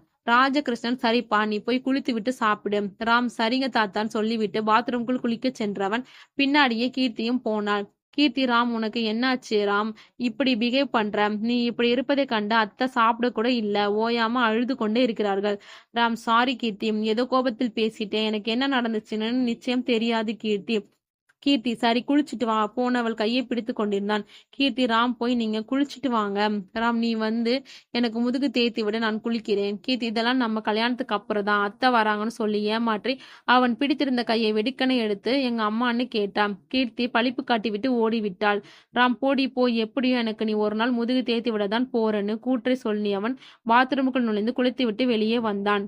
கற்பகம், ராம் மாப்பிள்ளைக்கு சாப்பாடு ரெடியாகுங்க, நாம் ஒரு இடத்திற்கு சென்று வரலாம். ராம், அதை அத்தை எங்க போக போறோம் ஆர்வமாய் கேட்டான். கற்பகம், கீர்த்தி மாப்பிள்ளைக்கு சாப்பாடு கொண்டு வந்து பரிமாறுமாம், எங்க போறோம் என்று சொல்லாமல் மழுப்பினாள். ராம், அத்தை நாம் எங்க போகிறோம்? மீண்டும் அதே கேள்வியை கேட்டான். கீர்த்தி, நீங்க சாப்பிட்டு விட்டு வாங்க, எல்லாம் போனதுக்கு அப்புறம் உங்களுக்கே தெரியும். அவள் கரண்டியால் சோற்றை அள்ளி வைத்தபடியே சொன்னாள். ராம், அப்படியா? இந்த சாப்பாட்டை உன் கையால் ஊட்டி விடு, நான் சாப்பிடுறேன். கீர்த்தி, என்ன செய்றீங்க அம்மா இருக்கும்போது? ராம், அத்தை அந்த பக்கம் தான் திரும்பி உட்கார்ந்துருக்காங்க, ப்ளீஸ் ஒரு வாய் வீட்டு விடு என கஞ்சாடை காட்டி. கீர்த்தி, அதெல்லாம் முடியாது, சாப்பிட்டால் சாப்பிடுங்க, இல்லை எந்திரிச்சு போங்க என வயிற காலியா இருக்கும்போது எனக்கு என்ன, சாப்பிட்டு குண்டாவது தொப்பன்னு வைத்து விட்டு அங்கிருந்து கிளம்பினாள். ராம், ஆத்தி ஊட்டி விட தானே சொன்னேன், இதுக்கு இம்புடு கோச்சிக்கிட்டு போறாளே. ராம், ஜாக்கிரதை, கல்யாணம் ஆனா உன்னை பட்னி போட்டே சாகடிச்சிடுவான் தன் மனதில் நினைத்து கொண்டிருந்தான். செல்லகிருஷ்ணன் வந்து, கற்பகம் கிளம்பிட்டீங்களா? எல்லோரும் சத்தமிட. கற்பகம், ராம் மாப்பிள்ளை ரெடியானா சரிங்க, கிளம்ப வேண்டியதுதான். செல்லகிருஷ்ணன், ஸ்வாத்தா எனக்கு குடிக்க கொஞ்சம் தண்ணீர் கொண்டு வாமாம். ஸ்வேதா, இதோ கொண்டு வருகிறேன். தண்ணீரை ஒரு செம்பிற்குள் கொண்டு வந்து தன் அப்பாவிடம் நீட்டினாள். செல்லகிருஷ்ணன் அதை வாங்கி பருகிவிட்டு செம்பை டேபிள் மேல் வைக்க அது உருண்டோடி விழுந்து சுற்றி கொண்டிருந்தது. ராமை பார்த்தவாறே. ராம் உருணுடைய செம்பை எடுத்து நிறுத்தி வைத்தான். சாரதா, அண்ணா நாம எங்க போறோம்? செல்லகிருஷ்ணன், போகும்போது விவரத்தை சொல்றேன் மாம். சாரதா சரின்னு. சிறிது நேரத்தில் எல்லோரும் தயாராகி சென்றார்கள். தன் மகிழுந்துவில் அவர்கள் மகிழ்ந்து ஒரு கோயில் நுழைவில் சென்றனர். சாரதா, அண்ணே, இது நம்ம குலதெய்வம் கோயில் தானே? செல்லகிருஷ்ணன், ஆமாம்மா, நம்ம குலதெய்வம் கோயில் தான். நம் வீட்டில் என்னென்னமோ நடக்குது. அந்த தீய சக்தி மறுபடியும் வீட்டிற்கு வராமல் இருக்க நம் கருப்பண்ண முனியனிடம் வந்திருக்கேன். வேண்டிக் கொள்வோம். இந்த கருப்பண்ண முனியனை பார்த்து கொள்ளுவார். ராஜகிருஷ்ணன், பூசாரி, ஆட்டுக்கு நீர் தெளித்து பூஜையை ஆரம்பிங்கள். பூசாரி, சரிங்கய்யா. அவர் ஆட்டுக்கு நீர் தெளிக்க அந்த ஆடு துள்ளாமல் அப்படியே சிலையாக இருந்தது. ஐயா, ஆடு துள்ள மாட்டேங்குது, என்ன குறைன்னு தெரியலையே. கருப்பண்ண, உனக்கு அங்க என்ன குறை வச்சாங்க? ஏன் துள்ள மாட்டேங்கிற? ராஜகிருஷ்ணன், கருப்பண்ணா, என்ன குறைன்னு சொல்லியே உனக்கு தீர்த்து வைக்கிறோம். பூசாரி ஆக்ரோஷமாக நாக்கை கொடுத்தோண்டு ஆடியபடியே, எனக்கு நீங்க எந்த குறையும் வைக்கல. ஒரு பச்சை புள்ளத்தாச்சி மேல் இரக்கம் கொள்ள மறந்துட்டீங்க. அதுதான் உங்களை இப்படி ஆட்டி படைக்குதுன்னு பூசாரி ஆக்ரோஷமாக ஆடி கீழே சாய அவனை பிடித்து கொண்டார் துணை பூசாரிகள். இந்த பூசாரி சொன்னது யாருக்கும் சரியாக விளங்கவில்லை. ராஜகிருஷ்ணனுக்கு மட்டும் ஏதோ ஒன்று தவறாக நடந்துள்ளது என்று புரிந்து கொண்டார். பூசாரி மயக்கத்திலிருந்து தெளிவடைந்து ஆடு கிடாய்க்கு நீர் தெளிக்க, ராம், அதை என் கையில் கொடுங்க. அவன் கையில் வாங்கி நீர் தெளிக்க கிடாய் துள்ளுது. பூசாரி, ஐயா, இது யார்? ராஜகிருஷ்ணன், என் மகளுடைய மகன். பூசாரி, சரிங்க ஐயா, உங்க பேரன் தெளித்ததும் கிடை துள்ளி விட்டது. அந்த கருப்ப முனியப்பன் அருள் பரிபூர்ணமா உங்க பேரனுக்கு இருக்குது. அம்மா, பெண்களே, போய் பொங்கல் வைத்து எடுத்துக்கிட்டு வாங்க, பூஜையை ஆரம்பித்து விடலாம். 3 பெண்களும் பொங்கல் வைக்க போனார்கள். விவேக்கும் ராமும் தனியாக கிளம்பி சென்று பேசிக் கொண்டிருந்தார்கள். செல்லகிருஷ்ணனும் ராஜகிருஷ்ணனும் கோயிலுக்குள் அமர்ந்து கொண்டிருந்தனர். விவேக், நீ காலையில தூங்கி கொண்டிருந்தப்போ அப்போது இந்த ஊர்க்காரங்க பஞ்சாயத்தை கூட்டினார்கள். நானும் போய் ஆவலாக பார்த்தேன். அந்த பஞ்சாயத்துல வீரக்கவுண்டர் பண்ணையில வேலை பார்க்கும் பெண் தூக்கு போட்டு தற்கொலை பண்ணிக்கிட்டது பஞ்சாயத்துக்காரர்கள் பேசி கொண்டிருந்தார்கள். ராம், டே மச்சி, நமக்கு எதுக்கு வீண் வம்பு? யாரோ ஒரு பெண் தற்கொலை பண்ணா நமக்கு என்னடா? நம்ம வந்தது கீர்த்தியை கல்யாணம் பண்ணிக்கிட்டு நம்ம ஊருக்கு போக போறோம். விவேக், நீ கல்யாணம் செய்து கொள்ளலாம் பெண்ணை, இன்னொருவன் கல்யாணம் செய்து கொள்ள நினைக்கிறார். பஞ்சாயத்தில் தெரிந்து கொண்டேன். ராம், யாருடா அது? எனக்கு போட்டியாக? விவேக், எல்லாம் அந்த வீர கவுண்டர் தான் மச்சி, பஞ்சாயத்துல நடந்ததே சொன்னான். ராம், என் கீர்த்தி மனசில் நான் மட்டும்தான் உள்ளேன். அவள் எனக்காக பிறந்தவள். யாரும் அவளை தட்டிட்டு போக முடியாது. இவன் பேசிக் கொண்டிருக்க விவேக் பார்வை பொங்கல் வைக்கும் சுவாதி மேல் இருந்தது. விவேக்கை தோள் தட்டி, என்ன மச்சான், பார்வை என்னவோ பொங்கல் வைப்பவர்கள் மீது திரும்புவது. விவேக், ஒண்ணுமில்லடா மச்சான், அந்த மரக்கிளையில் 2 மைனா குஞ்சுகள் கொஞ்சிக் கொள்கிறது. அதை தான் பார்த்து கொண்டிருந்தேன். ராம், உன் கண்கள் மைனா குஞ்சு பார்த்ததா இல்ல சுவாதிய பார்த்ததா எனக்கு நல்லா தெரியும். விவேக், அப்படியெல்லாம் ஒண்ணும் இல்லைன்னு மழுப்பியவன், நான் பொங்கல் வைக்கும் இடத்திற்கு செல்கிறேன், நீயும் வரியாடான்னு திசை திருப்பினான். ராம், நான் கொஞ்ச நேரம் தனிமையில் இருந்து விட்டு வருகிறேன், போடா. விவேக்கும் சரிடா பொங்கல் வைக்கும் இடத்திற்கு சென்றான். பூசாரிக்கு அருள்வாக்கு வந்து சொன்னதை நினைவு கூர்ந்து கொண்டிருந்தான். இந்த பூசாரி அருள்வாக்குக்கும் நமக்கு நடக்கும் அமானுஷத்துக்கும் ஏதாவது சம்பந்தம் இருக்குமோ? யார் அந்த மோகினி? நம்மை மட்டும் ஏன் சுடுகாட்டிற்கு கூட்டி செல்கிறது? புரியவில்லையே என சிந்தித்து கொண்டிருக்கும் போது கீர்த்தி, என்ன பலமா யோசிக்கிறீங்க போல? ராம், அதெல்லாம் ஒண்ணுமில்ல, அதோ பார் என்று ஒரு மலக்கிளையை காட்டினார். அது 2 மைனா குஞ்சுகள் கொஞ்சிக் கொண்டிருந்தன. அதைத்தான் ரசித்துக் கொண்டிருந்தேன். அந்த மைனா குஞ்சுகள் போல் நாமும் கொஞ்சலாமாம். கீர்த்தி, இது கோவில், கொஞ்ச முடியாது, சாமி தான் கும்பிட முடியும். ராம், இங்க வேணா, நாம போய் அதோ அந்த மரத்துக்கு பின்னாடி கொஞ்சி விட்டு வரலாம். கீர்த்தி, உங்களுக்கு வர வர ஆசை அதிகமாகி போறது. கல்யாண பேச்சே இன்னும் ஆரம்பிக்கல, அதுக்குள்ள ஐயாவுக்கு என்னென்னமோ ஆசை எழுகிறது. ராம், கிராமத்து பெண் என்று சரியாதான் இருக்குது. இதுவே பட்டணத்து பெண்களா இருந்தால் இப்படியெல்லாம் நடந்துக்க மாட்டார்கள். கீர்த்தி, சரி, பட்டணத்து பெண்களை கல்யாணம் செய்து கொள்ளுங்கள், நான் வருகிறேன் என முகத்தை சுளித்தபடியே போனாள். ராம் அவளை கெஞ்சியபடியே அவளை பின்தொடர்ந்து கையை பிடித்தாள். அந்த சமயம் வீரகவுண்டரும் முத்த கவுண்டரும் தாம்பாளத்தட்டுடன் ராஜகிருஷ்ணன் குடும்பத்துடன் வந்திருக்கும் குலதெய்வம் கோயிலுக்கு வந்தார்கள். அதை பார்த்ததும் செல்லகிருஷ்ணன் கோபத்துடன், எதுக்கு இங்க தாம்பாளத்தட்டுடன் வந்திருக்கீங்க? முத்துக்கவுண்டர் செல்ல கோபத்துடன், நாங்க உங்க வீட்டுக்கு தான் போனோம், வீடு பூட்டி இருந்தது, மாறுவித்திடம் கேட்டோம், அவன் தான் உங்க குலதெய்வ கோயிலுக்கு போயிருக்கிறீர்கள் என்று சொன்னான். அதுதான் நான் உங்களை தேடிக்கொண்டு வந்து விட்டோம். வீரகவுண்டர் ராஜகிருஷ்ணன் மற்றும் செல்லகிருஷ்ணனை, கீர்த்தியை நான் மனதார விரும்புகிறேன், எனக்கு கட்டி கொடுங்க. அவளை எனக்கு கட்டி கொடுத்தீங்கன்னா ராஜா மாதிரி பார்த்து கொள்ளுவேன். நாங்களும் உங்களை எதிர்த்து பஞ்சாயத்து தேர்வில் நிற்க மாட்டோம். சாதாரணமாக போய் சம்மந்தியாகி விடலாம் என ஒரு நல்ல முடிவு சொல்லுங்கள் என கேட்டான். செல்லகிருஷ்ணன், நீ இங்கிருந்து போறீங்களா இல்ல கழுத்து பிடித்து வெளியே தள்ளட்டுமா என கோபத்தில் கத்த, வீரகவுண்டர், பொண்ணு கேட்க வந்தவங்களை இப்படி அவமானப்படுத்தி அனுப்புறீங்களே, இது உங்களுக்கு நியாயமானு தெரியுதா? பூசாரி வேடிக்கை பார்த்து கொண்டு இருக்கையும், எடுத்து கொஞ்சம் சொல்லுப்பா அவர்களிடம். பூசாரி ராஜகிருஷ்ணனை பார்க்க, ராஜகிருஷ்ணன் கண் அசைவு நாங்கள் பார்த்துக் கொள்கிறோம் என்று சொன்னதும் பூசாரி அங்கிருந்து சென்று விட்டார். முத்துக்கவுண்டர் ராஜகிருஷ்ணனை, என்னையா சொல்ற, உன் பேத்தியே என்ற அவனுக்கு கல்யாணம் பண்ணி தர முடியுமா முடியாதா? அதிகார தோணியில் மிரட்டினான். ராம் ப்ரோ, நீங்க பொண்ணு கேட்டு வந்தது நான் கட்டிக்க போற பொண்ண, வந்த வழியை பார்த்து செல்லுங்கள். கீர்த்தி எனக்கு மட்டும்தான். வீரகவுண்டன், தம்பி நீங்க இப்பதான் கீர்த்திய பாக்குறீங்க. நான் அவ எப்போ பிறந்தாலோ அப்பையில இருந்து என் நெஞ்சில் சுமந்து கொண்டிருக்கிறேன். கீர்த்தி எனக்கு மட்டும்தான் சொந்தம். விவேக், சரி ப்ரோ, நீங்க உங்க நெஞ்சிலே சுமப்பது பிரச்சனை இல்லை. ஆனால் கீர்த்தியும் ராமும் ஒருத்தருக்கு ஒருத்தர் விரும்புறாங்களே. இரண்டு மனசு விரும்பினால்தான் வாழ்க்கையில் ஒன்று சேர்ந்து வாழ முடியும். செல்லகிருஷ்ணன், தம்பி இவங்கிட்ட ஏன் வீண் பேச்சு பேசிக் கொண்டிருக்கிறீர்கள்? இவங்களை கழுத்தை பிடிச்சு வெளியே தள்ளாமல். ஆத்திரத்துடன் வேஷ்டியை மடித்து கொண்டு அவர்களை கழுத்து பிடிக்க போக ராஜகிருஷ்ணன், செல்லா கோயிலுக்கு வந்தவர்களை மரியாதை குறையா நடத்துவது தவறு. ஐயா முத்துக்கவுண்டரே, வந்ததும் வந்துட்டீங்க, பூஜை ஆரம்பிச்சுட்டாங்க, சாமி கும்பிட்டு இருந்து சாப்பிட்டுட்டு போங்க. முத்துக்கவுண்டர், வீரா வாடா போகலாம், மரியாதை இல்லை இடத்தில் நமக்கு என்ன வேலை? கோபத்துடன் அவர்களை முறைத்துவிட்டு அவன் மகனை கூட்டிக் கொண்டு அங்கிருந்து போனான். பூஜை ஆரம்பித்தது. அடுப்பிலிருந்து பொங்கலை எடுத்துட்டு வந்து வைத்து படையிலிட்டு வழிபட்டனர். பூசாரி, அம்மா இது உங்க பையன் நெற்றியில் பூசி விடுங்கள், எதுவும் கிட்ட அண்டாது, நம்ம கருப்பண்ண முனியப்பன் பாத்துக்குவான். ஒரு விபூதி பொட்டலத்தை கொடுத்தாரு. சாரதா அதை பணிவுடன் வாங்கி கொண்டு அனைவரும் தன் மகிழுந்தில் புறப்பட்டனர். இவர்கள் சென்று கொண்டிருக்கும் போது ஒரு சூறாவளி காற்று போல் பயங்கரமாக வீசியது. இவர்கள் மகிழ்ந்து முன்னாடி ஒரு கரிய பூனை கண் பச்சை நிறத்தில் மின்னிக் கொண்டபடியே இவர்கள் மகிழ்ந்து முன்னாடி வரும்போது விவேக் சட்டன் பிரேக் போட்டான்.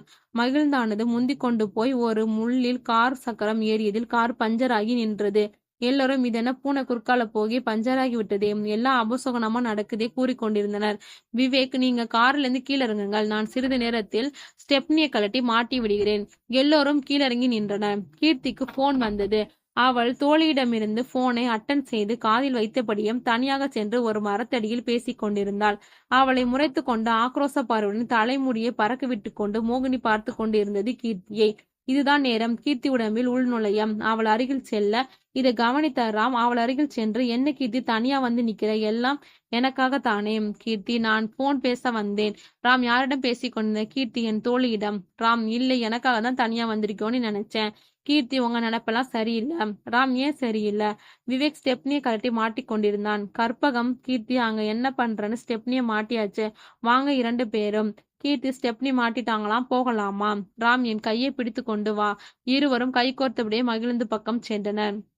ராம், உன்னை கூடிய சீக்கிரம் இந்த குடும்பத்திலிருந்து பிரித்து உன்னை என் கூட அழைத்து செல்வேன், இது சத்தியம் ராம் என ஆக்ரோஷமாக சிரித்து கொண்டு இருந்தது. ராம் திடீர் என்று பின்னாடி திரும்பி பார்த்தான். கீர்த்தி, என்ன ராம், வா போகலாம். ராம், ஒண்ணுமில்லை கீர்த்தி. அவள் கைப்பிடித்து சென்றான். அனைவரும் மகிழ்ந்தில் ஏறி தன் வீட்டை அடைந்தார்கள். வீட்டிற்குள் சென்றதும் எல்லோரும் அவரவர் வேலைகளை பார்த்தனர். செல்லகிருஷ்ணன், அப்பா எவ்வளவு தைரியம் இருந்தா அந்த வீரகவுண்டரும் முத்துக்கவுண்டரும் நம்ம கீர்த்திய பெண் கேட்க நம் குலதெய்வ கோயிலுக்கே வந்திருப்பார்கள். ராஜகிருஷ்ணன், பெண் இருந்தால் 1000 பேர் கேட்டுதான் வருவார்கள் செல்லா. செல்லகிருஷ்ணன், அம்மாடி சாரதா, உன் புருஷன் சீக்கிரம் வர சொல்லுமா, இவர்கள் 2 பேருக்கு நிச்சயம் பண்ணிடலாம். சாரதா, சரிங்கண்ண சொல்றேன். ராஜகிருஷ்ணன், செல்லா கீர்த்தி படிக்கட்டும், இப்ப என்ன அவசரம்? அவர் மனதிற்குள் சந்தேகத்தை வைத்து கொண்டு பேச சாரதா, அப்பா நாங்க வந்ததே கீர்த்திய ராமுக்கு மனம் முடிக்கதான், ஏன் திடீர்னு இப்படி ஒரு வார்த்தையை உதிக்கிறீங்க? படிப்பு தானே, சென்னையில வந்து படிக்கட்டும். ராஜகிருஷ்ணன், இல்லம்மா, எனக்கு என்னவோ இப்ப வேணாம்னு தோணுதுமா. அவள் படிப்பு முடிய இன்னும் 3 மாத காலம்தான் இருக்கிறது, அப்போது வைத்துக் கொள்ளலாம். செல்லகிருஷ்ணன், அப்பா உங்களுக்கு உடம்பு என்ன முடியலையா? நானும் பார்த்து கொண்டுதான் வரேன், உங்க நடவடிக்கை சரியில்லைப்பா. ராஜகிருஷ்ணன், நான் நல்லாதான் இருக்கிறேன்ப்பா. ராம், திடீர்னு ராத்திரியான வெளியில போறான். இத்தனை வருஷமா நாம மோகினிக்கு பயந்து கதவு சாத்தி கொண்டு முடங்கிய போதும் அந்த மோகினி வீட்டுக்குள் புகுந்து மயக்கி யாரையும் கூட்டிட்டு போனதில்ல. ஆனால் ராம் வந்தவுடன் மயக்கி கூட்டிட்டு போகுது.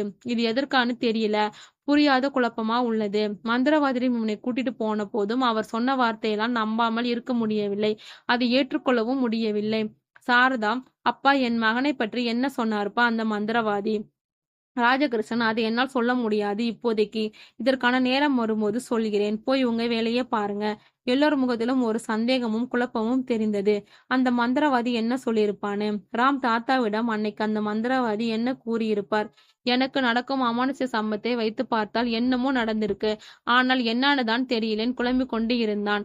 வீரகவுண்டர், அப்பா அந்த செல்லகிருஷ்ணன் நம்ம 2 பேத்தையும் அவமானப்படுத்திட்டு இல்ல, அவனை பழித்திருக்காமல் விடக்கூடாது, கீர்த்தியை அடையணும் என வஞ்சத்தன்மையோட பேசினான்.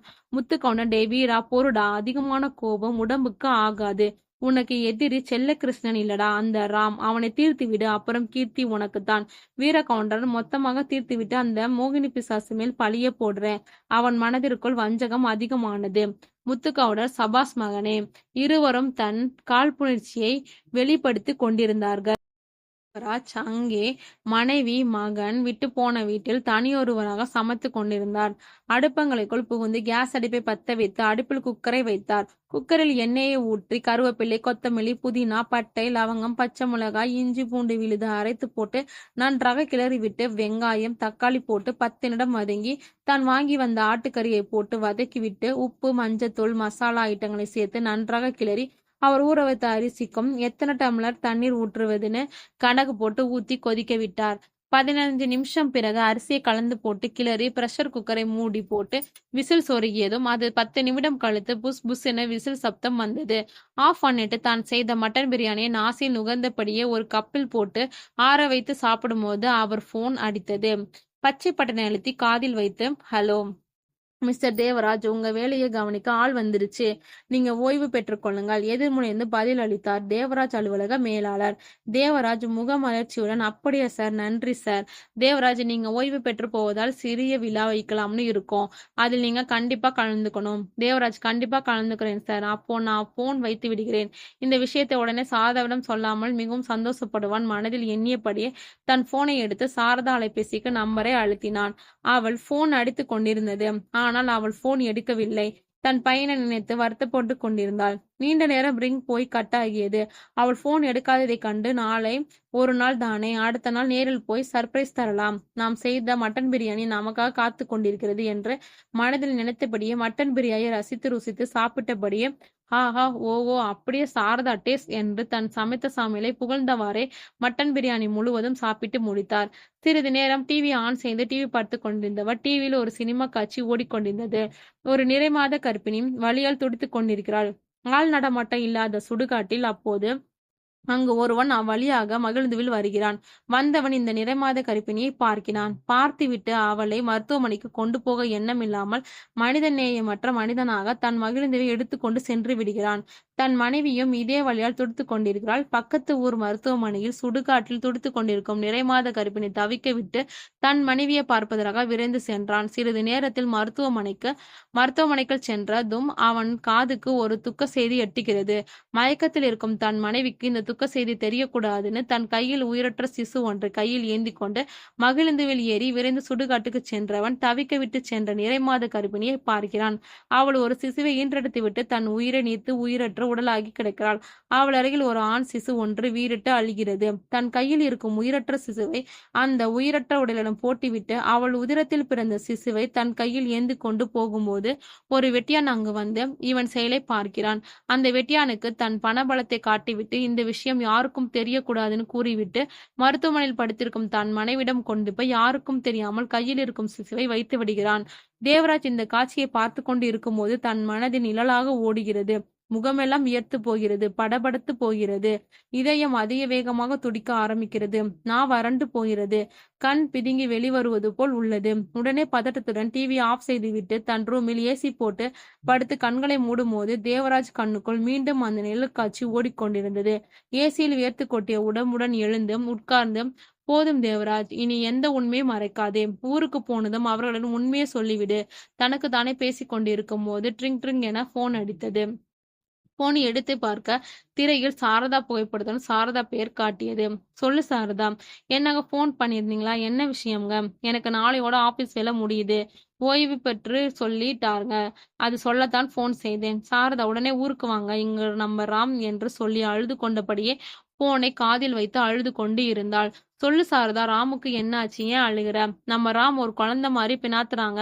ஊருக்கு வந்ததிலிருந்து தழுதழுத்த குரல் நடந்தவையெல்லாம் சொல்லி முடித்தாள் தன் கனவிடம்.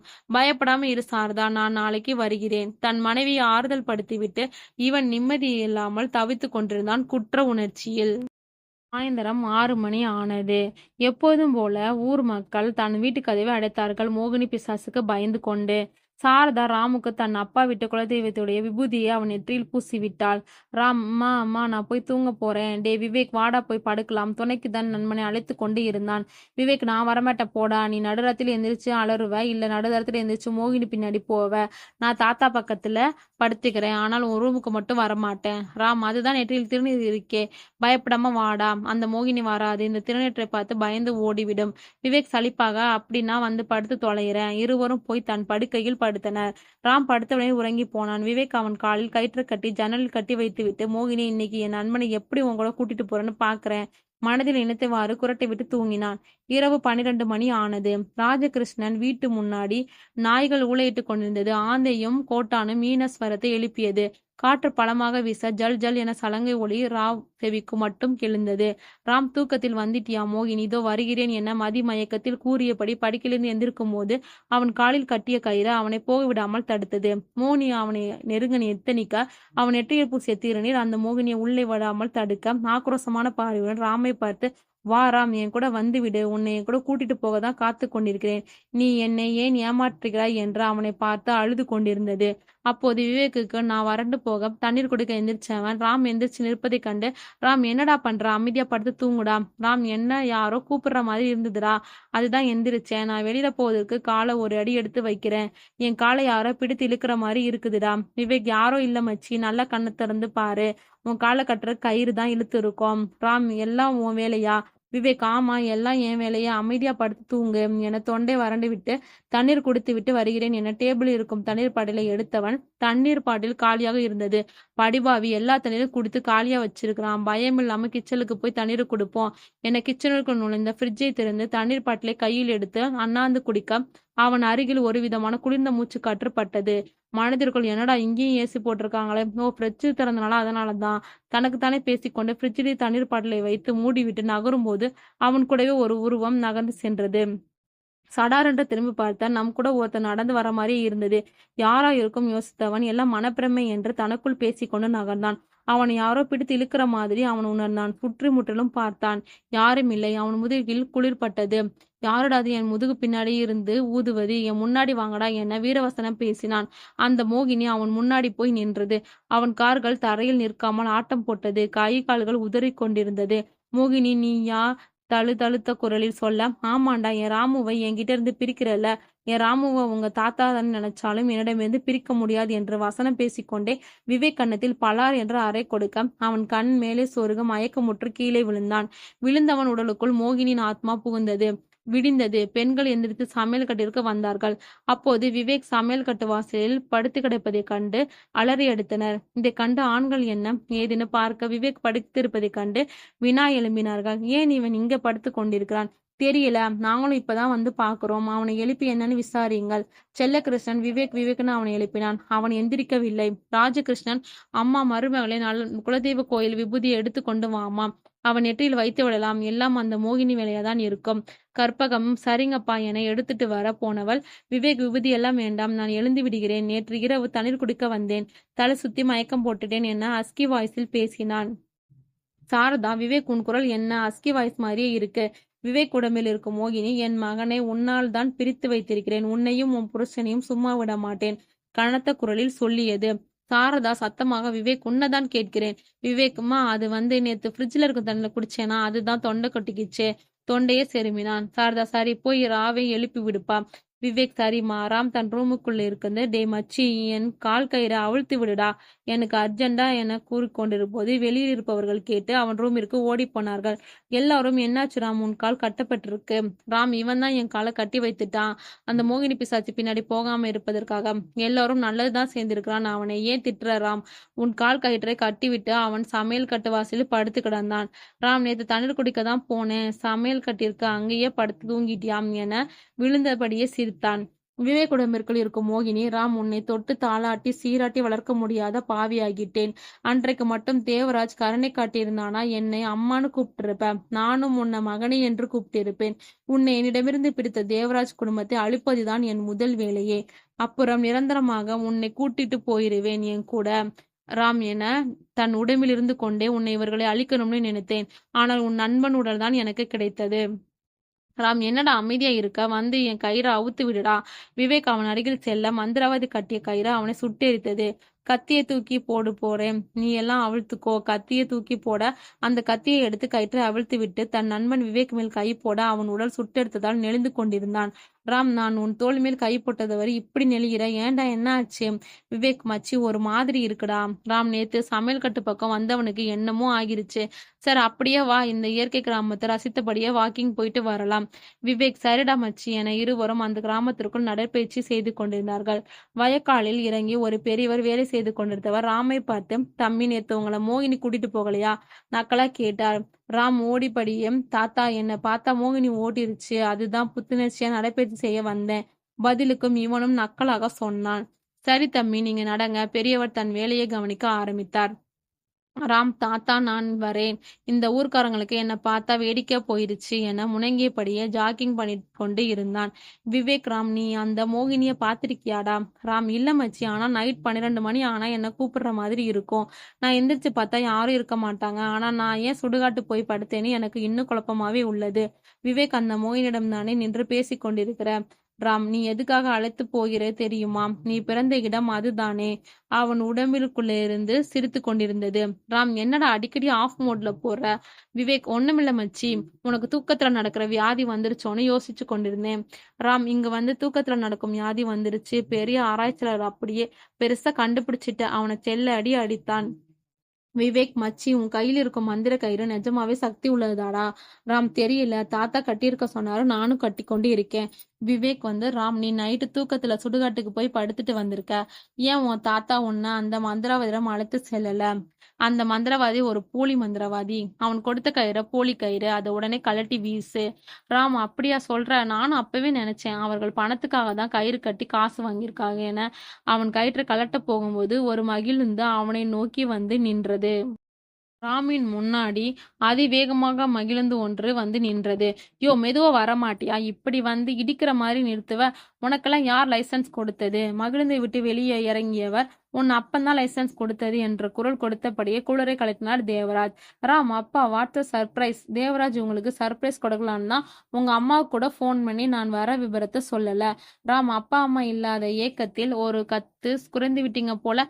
தேவராஜ், இல்ல ராம், உங்க அம்மா செய்து கொடுக்கும் உப்பு சாப்பிட்டு இத்தனை நாள் சாப்பிட்டு என் நாக்கு செத்து போயிருந்தது. அவள் போனதுக்கு அப்புறம் நல்ல ருசியான சமையலை செய்து சாப்பிட்டேன்னா என் உடம்பு ஒரு சுத்து பெருசாகி இருக்கு நகைச்சுவாக சொன்னார். ராம், அப்பா இரு, அம்மாவிடம் போட்டு கொடுக்கிறேன். விவேக் அவர்களுக்கு எதிர்ப்பக்கம் திரும்பி, வா தேவராஜ், உனக்காக தான் காத்து கொண்டிருக்கிறேன். சரியான நேரத்திற்கான் வந்திருக்கிறாய். இனி என்னிடமிருந்து தப்பிக்கவே முடியாது. இனி இந்த மோகனின் ஆட்டத்தை பார்க்கத்தான் போறீங்க. விவேக்கிடமிருந்து சிரித்து கொண்டு இருந்தது. தேவராஜ், யாருப்பா அந்த பக்கம் திரும்பி இருக்கிறது? ராமிடம் கேள்வி கேட்க, நம்ம விவேக் தான்ப்பா. தேவராஜ், விவேக்க அவன் எப்படி உன் கூட வந்தான்? ராம், அப்பா அவன் நான் கூட்டிட்டு வரல, திருட்டுத்தனமா காரன் பின் சீட்டில் ஒளிந்திருக்கிறான், எனக்கே தெரியாமல். தேவராஜ், உன்னை விட்டு பிரிந்து இருக்க மாட்டான், அதுதான் இந்த திருட்டுத்தனம் பண்ணி இருக்கிறான். டே திருடா விவேக், இந்த பக்கம் திரும்புடான்னு செல்லமாக கூப்பிட மோகினியாக இருந்த விவேக் தேவராஜ் குரல் கேட்டதும் முறைத்து கொண்டே இந்த பக்கம் திரும்பி, அப்பா நீங்க தான் காரில் வந்ததா? தேவராஜ், ஆமாடா நான் தான் வந்தேன். அந்த பக்கம் திரும்பி, என்னடா பண்ற? விவேக், ஒண்ணுமில்லப்பா, அங்க ஒரு வயதான பாட்டி வயல இறங்கி நெற்கதிர் அடித்து கொண்டிருந்தாங்க, அதை தான் வேடிக்கை பார்த்துட்டு இருந்தேன். தேவராஜ், சரிப்பா வாங்க, நம்ம போய் உங்க அம்மாவுக்கு உங்க தாத்தா குடும்பத்துக்கும் சர்ப்ரைஸ் கொடுக்கலாம். அனைவரும் தேவராஜ் மகிழ்ந்து வெளியேறி ராஜகிருஷ்ணன் வீட்டை சென்றடைந்தார்கள். ராம் மகிழ்ந்து கீழிறங்கிய மா, அத்தை, கீர்த்தி என எல்லார் பேரையும் அழைத்து கொண்டு முகமலர்ச்சியோடு உள்ளே போனான். சாரதா, ராம் மெதுவா வாடா, ஏன் இப்படி எல்லார் பேரையும் ஏலம் விட்டுட்டு வர்ற? ஸ்வாதி, அத்தை என் பெயர் ஏலம் விடல. ராம், இது ரொம்ப முக்கியம், வெளியில வந்து பாருங்களேன் யாரு வந்திருக்காங்கன்னு. சாரதா, யாருடா வந்திருக்காங்க என வாசலுக்கு வெளியே வந்து பார்த்தவர், என்னங்க எப்போ வந்தீங்க? திடீர்னு வந்து அதிர்ச்சி கொடுக்குறீங்க. தேவராஜ், நான் இப்போதான் வருகிறேன் சாரதா, நேற்றோடு என் பணிக்காலம் முடிந்து ஓய்வு பெற்று விட்டேன், அதுதான் உனக்கு சர்ப்ரைஸ் தரலான்னு வந்துட்டேன். சாரதா, சரி உள்ள வாங்க. தேவராஜ் அனைவரும் உள்ளே போனார்கள். கற்பகம், அண்ணா வாங்க, நீங்க வந்திருந்தது மிகவும் சந்தோஷம் அண்ணா என அவருக்கு மரியாதையாக நிமித்தமாக குடிப்பதற்கு தண்ணீர் கொடுத்து சோஃபாவில் உட்கார வைத்துவிட்டு அவருக்காக காஃபி போட சமையல் கடைக்குள் நுழைந்தார். கீர்த்தி, சுவாதி தேவராஜை கண்டதும், வாங்க மாமா, எங்க வீட்டுக்கெல்லாம் வருவதற்கு இப்பதான் வழி தெரிஞ்சதா? தேவராஜ், இல்லம்மா, வேலை அதிகமா, உங்க வீட்டுக்கு நானும் வருவதற்கு நேரம் இல்லை. உங்க அத்தையும் என்னையும் பிறந்த வீட்டுக்கு கூட்டிட்டு போங்கன்னு இது வரைக்கும் சொன்னதில்ல. இப்படியே காலம் ஓடி போய் விட்டுதுமா. இத்தனை வருஷம் கழிச்சு உங்க அத்தைக்கு அவ பிறந்த வீடு நினைவு வந்தது, நானும் அனுப்பி வைத்தேன். என்னம்மா கீர்த்தி, ராம் உனக்கு சரியான ஜோடி தானே? கீர்த்தி, மாமா உங்க பையன் உங்கள மாதிரி ஸ்மார்ட் இல்ல. அவன் அடிக்கிற குத்து இருக்கே சகிக்க முடியல மாமா. சீக்கிரம் என்ன உங்க மருமகள உங்க வீட்டிற்கு கூட்டிட்டு போங்க. தேவராஜ், நீ எப்பவுமே என் வீட்டு மருமக தாம்மா. உன்னை மருமகளா கூட்டிட்டு போக தானே வந்திருக்கேன். என்னம்மா குத்தடிக்கிறானா அவன்? உன்னை ஏதாவது கிண்டல் செய்தானா? சொல்லுமா, அவனை காதை திருகி கேட்கிறேன். மருமகளுக்காக பரிந்து பேசினான். கீர்த்தி, என்ன மோகினி பிசாசுன்னு சொல்றாரு மாமா. ராம், நீ மோகினி மாதிரி தானம்மா இருக்க. எப்போ பார்த்தாலும் உன் முகத்துல மைதா மாவை அப்பி வச்சுக்கிற. இந்த கிராமத்தில் உன்னை ரசிப்பதற்கு அப்படி யார் தான் இருக்கிறாங்க? கீர்த்தி, அதுதான் நீங்க இருக்கே.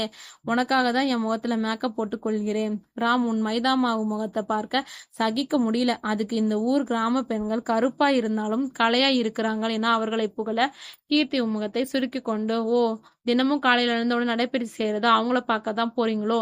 ராம் பொய்யாக ஆம் என்று கண்ணெடுத்து சொன்னான். கீர்த்தி அவனிடம் சண்டைக்கு எத்தளித்தாள். இப்படியே இவர்கள் இருவரும் சண்டை போட்டுக் கொண்டிருந்தனர். கற்பகம், உங்க சண்டையை நிறுத்துங்க. அண்ணா, காஃபி எடுத்துக்கொள்ளுங்கள். ராம், நீ எடுத்துக்கொள் என எல்லோரிடம் காஃபி டம்ளரை நீட்ட அவர்கள் காஃபி டம்ளரை எடுத்துக்கொண்டு குடித்துக் கொண்டிருந்தார்கள்.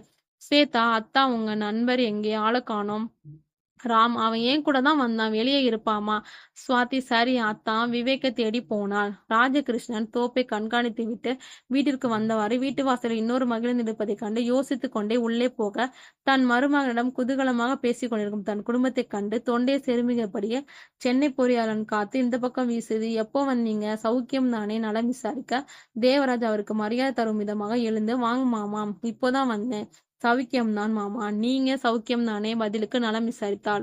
ராஜகிருஷ்ணன், எல்லாம் சௌக்கியம்தான் முகத்தை சுணங்கியபடியே கூறினார். தேவராஜ், என்ன மாமா, நான் வந்தது உங்களுக்கு பிடிக்கவில்லையா? முகத்தை சுணங்கியபடியே பேசுறீங்க. ராஜகிருஷ்ணன், உங்க மேல் வருத்தம் மாப்பிள்ள. இத்தனை விடம் இந்த குடும்பம் இருப்பதை மறந்து உங்க ஊர்லயே இருந்துட்டீங்க. சாரதாவை கூட இங்க அனுப்பல. எங்க மேல ஏதாவது கோபமா? இல்ல இதற்கு பின்னாடி ஒரு பெரிய காரணம் இருக்கா? சந்தேக கண்ணத்தோட கேட்க தேவராஜ், மாமா, அப்படி பெரிய காரணம் ஒன்றும் இல்ல. வேலை பளு அதிகம் மாமா. உள்ளுக்குள் உண்மைகளை மறைத்து வாய் வழியில் பொய் கூறினார். ராஜகிருஷ்ணன், அம்மாடி கற்பகம் மாப்பிள்ளைக்கு நல்ல வெடக்கொலையா அடிச்சு குழம்பு வைத்து மாப்பிள்ளைக்கு ஊத்துமாம். 25 வருஷம் கழிச்சு இன்னைக்குதான் மாமனார் வீட்டில் மாப்பிள்ளை சாப்பாடு சாப்பிட போறாரு. கற்பகம், சரிங்க மாமா. செல்லகிருஷ்ணன் உள்ளே வந்ததும், அடடே வாங்க மாப்பிள்ளை, எப்ப வந்தீங்க? சென்னை விட்டு இப்போதான் வரணும்னு தோணுச்சாப்ல. தேவராஜ், மன்னிச்சிருங்க மச்சான் அவரை அணைக்க செல்லகிருஷ்ணன், மன்னிப்பெல்லாம் எதுக்கு மாப்பிள்ளை, இப்போதாவது இந்த ஊருக்கு வரணும்னு தோணுச்சே என தனக்குள் இருந்த உறவுகளை புதுப்பித்து தன் பணிப்புகளை பற்றி இருவரும் சுவாரஸ்யமாக பேசிக் கொண்டிருந்தனர். ராஜகிருஷ்ணன் சாய்வு நாற்காலியில் அமர்ந்தபடியே மாப்பிள்ளையிடம் உண்மையை கேட்டு தெரிஞ்சு கொள்வது நல்லது என யோசித்தபடியே சாய்வு நாற்காலியை ஆட்டியபடி இருக்க, விவேக்குடன் இருந்த மோகினி தன் ஆக்ரோக பார்வையை ராமகிருஷ்ணன் சாய்வு நாற்காலியோடு கீழே தள்ளியது. ராஜகிருஷ்ணன் ஆ என்று அலறியபடியே மல்லாந்து கொண்டு விழுக, இந்த சம்பவத்தை பார்த்த கீர்த்தியும் ராமுவும் தாத்தா என பதறிக்கொண்டு அவர்கள் ஓடிப்போய் அவரை தூக்கிவிட்டு கைத்தாங்களாக பிடித்து வந்து சோபாவில் அமர வைத்தனர். செல்லகிருஷ்ணன், அப்பா நாற்காலியை வேகமாக ஆட்டினாங்களாம். ராஜகிருஷ்ணன், இல்லப்பா, நான் எப்பயும் போலதான் ஆட்டி கொண்டிருந்தேன். திடீர்னு நாற்காலி வேகமாக ஆடி என்னை கீழே தள்ளி விட்டுருச்சு. கற்பகம், என்னங்க, நம்ம வைத்தியர்கிட்ட கூட்டிட்டு போய் காட்டிடுங்க வாங்க, காயம் ஏற்பட்டிருக்க போகுது. ராஜகிருஷ்ணன், அதெல்லாம் வேணாமா, நான் நல்லாதான் இருக்கேன். இந்த வீட்டில் தான் சில நாளா மர்மமாக நடந்து கொண்டிருக்குது. தேவராஜ், மாமாவை கூட்டு கொண்டு போய் கொஞ்ச நேரம் ஓய்வெடுக்க வைங்க, நார்மல் ஆகட்டும். கற்பகம், சரிங்க அண்ணா. செல்லகிருஷ்ணனும் கற்பகமும் அவரை கைத்தாங்களாக அழைத்து கொண்டு கட்டிலில் படுக்க வைத்து விட்டு வந்தார்கள்.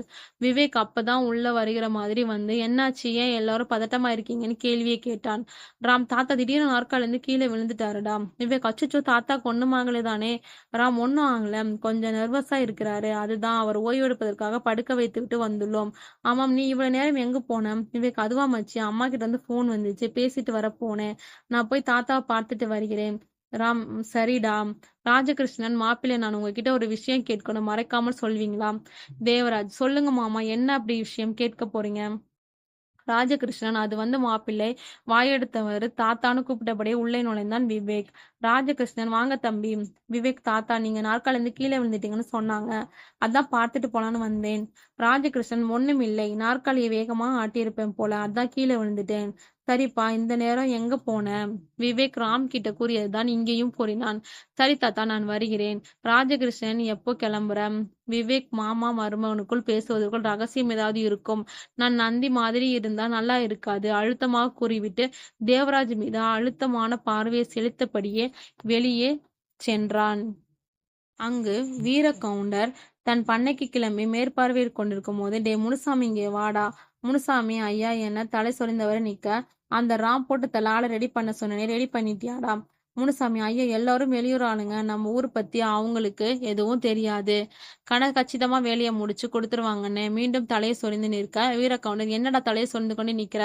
உங்களுக்கு சேர வேண்டியது இந்த பையில் இருக்கு, எல்லாம் பிரித்தெடுத்து கொண்டுகள். பண்ணையில் ஆடுகள் திருடு போவதாக கேள்விப்பட்டேன், நீங்க வேலை செய்யாம என்னடா புடுங்கிக்கிட்டு இருக்கீங்க?